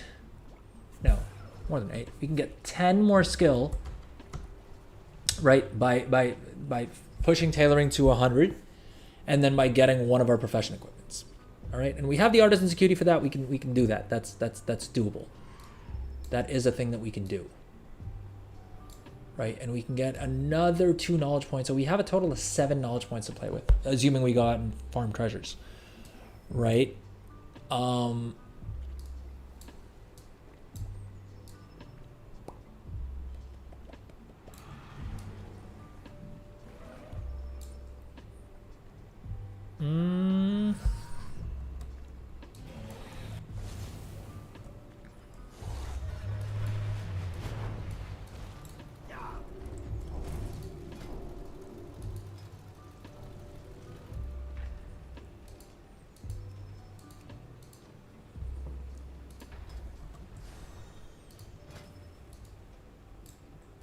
I mean, it's going to be a while until we can max rank these, is the basic takeaway, right? At which point we'll have 4 knowledge points from this. We'll have a total of 16 from our 2 profession equipments. Let's say we get them, right? And then here we put another 7 points into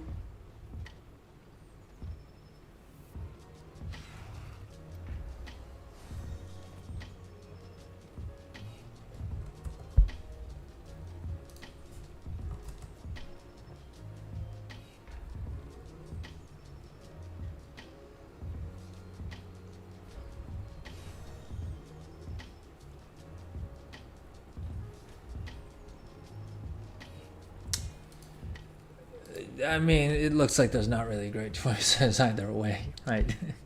Wait, we're gonna need a lot more knowledge points here. I want to do this. Is the point?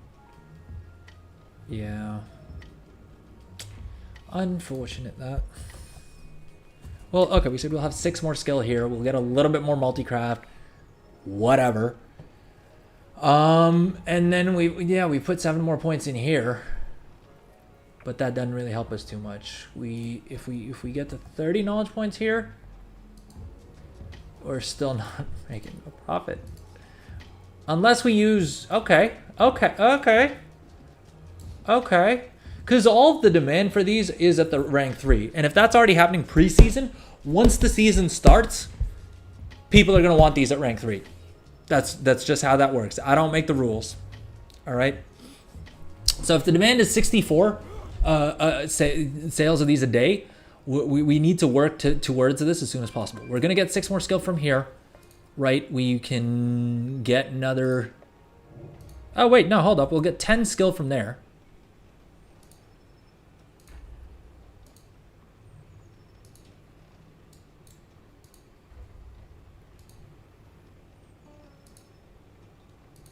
Yo. We could possibly do this tomorrow. Can we? Can we though? We need 25 knowledge points, and we have 7, right? We have 5, 6, 7.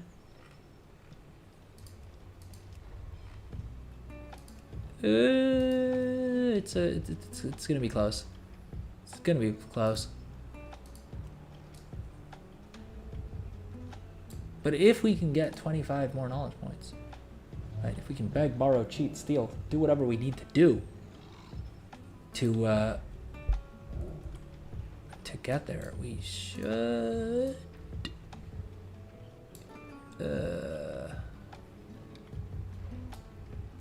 What am I missing? What am I missing? Let's think here, right? We either go the expensive route and we buy all of these recipes here, right? Which will give us some more knowledge points that we could put towards being able to do this. We have the Dawn Thread recipe lining. We have this recipe that we picked up for 500 gold. 500 gold for a knowledge point may well be worth it, but it may be better used on someone else, right? Potentially. Does this guy have an advantage on crafting them though? If we do this and do that, we're still 89 skills short. Jeez.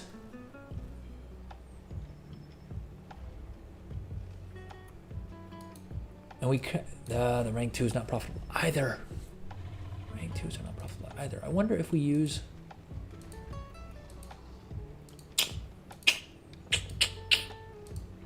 That doesn't work.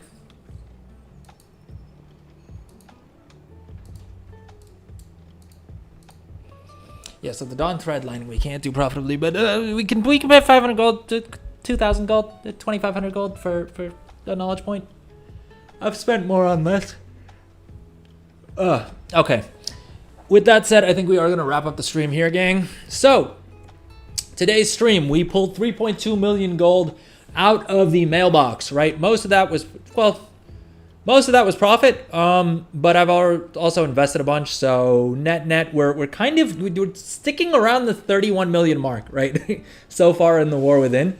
And that's more so just because of the fact that I've invested a whole bunch, right? I'm continuing to invest, and I would be more concerned if I had a huge profit right now, because that probably means that I haven't invested enough of my gold. Oh, welcome back, Seek.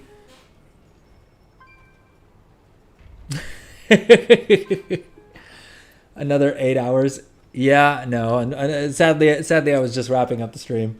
I think that's why you decided to return, because you heard that I may be ending the stream. But no, I think we are gonna wrap up the stream here because I'm already at the point that I'm yawning, and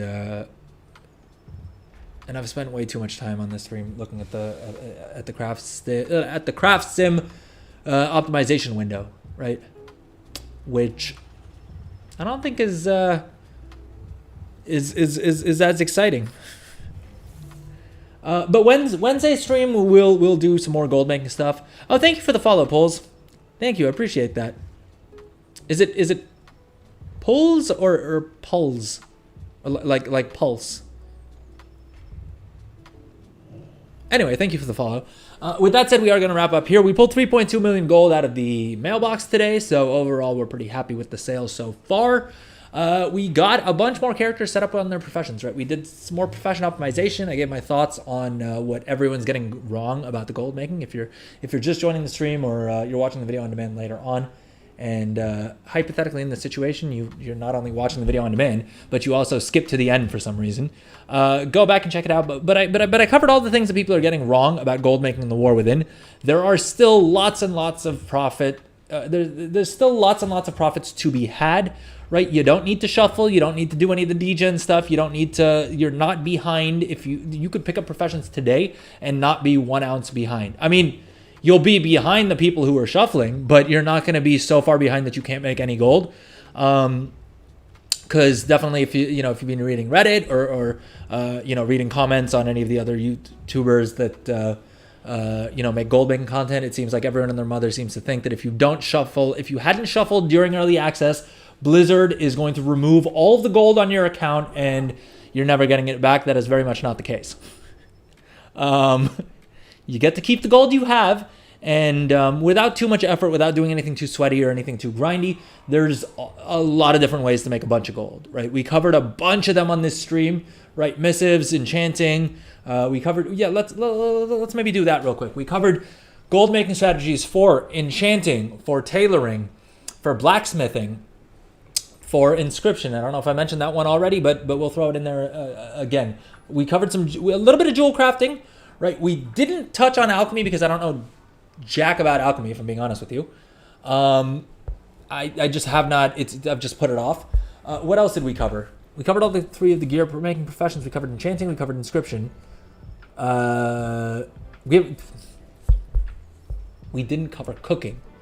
And you know what? We will cover cooking on Wednesday's stream because I think cooking often gets overlooked, and there is actually a lot of gold making potential. So much so that I am planning on having my panda literally main craft cooking. Like, we're gonna spend all of his artisan's acuity on cooking. We're gonna spend, his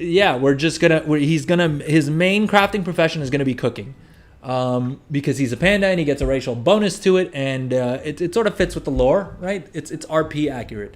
But anyway, that's Wednesday's stream.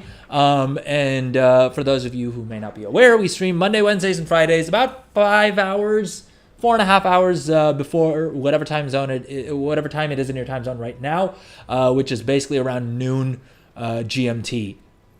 So with that said, take care, everyone. Have fun out there. Hope you make more gold than I do, and that you spend less time messing around with craft sim and spend more time actually crafting and like leveling up professions and stuff like that, because that's how you make gold. Believe it or not, no one has paid me for messing around in craft sim until now. I mean, technically, people pay me when they buy my goods at a profit. So I guess someone does pay me at the end of the day, but it is what it is. Oh, Paul's first time chat for the just as we're ending up stream. But yeah, good night, everyone. Best of luck out there. Have fun, and may the RNG gods be with you as always. Have fun, stay safe, and see you all on Wednesday. Please do drop by the stream on Wednesday. It's always more fun when there's more people in here and chatting. It makes me feel less like a crazy person who's talking to himself. All right, take care, everyone. Have fun out there. Bye-bye.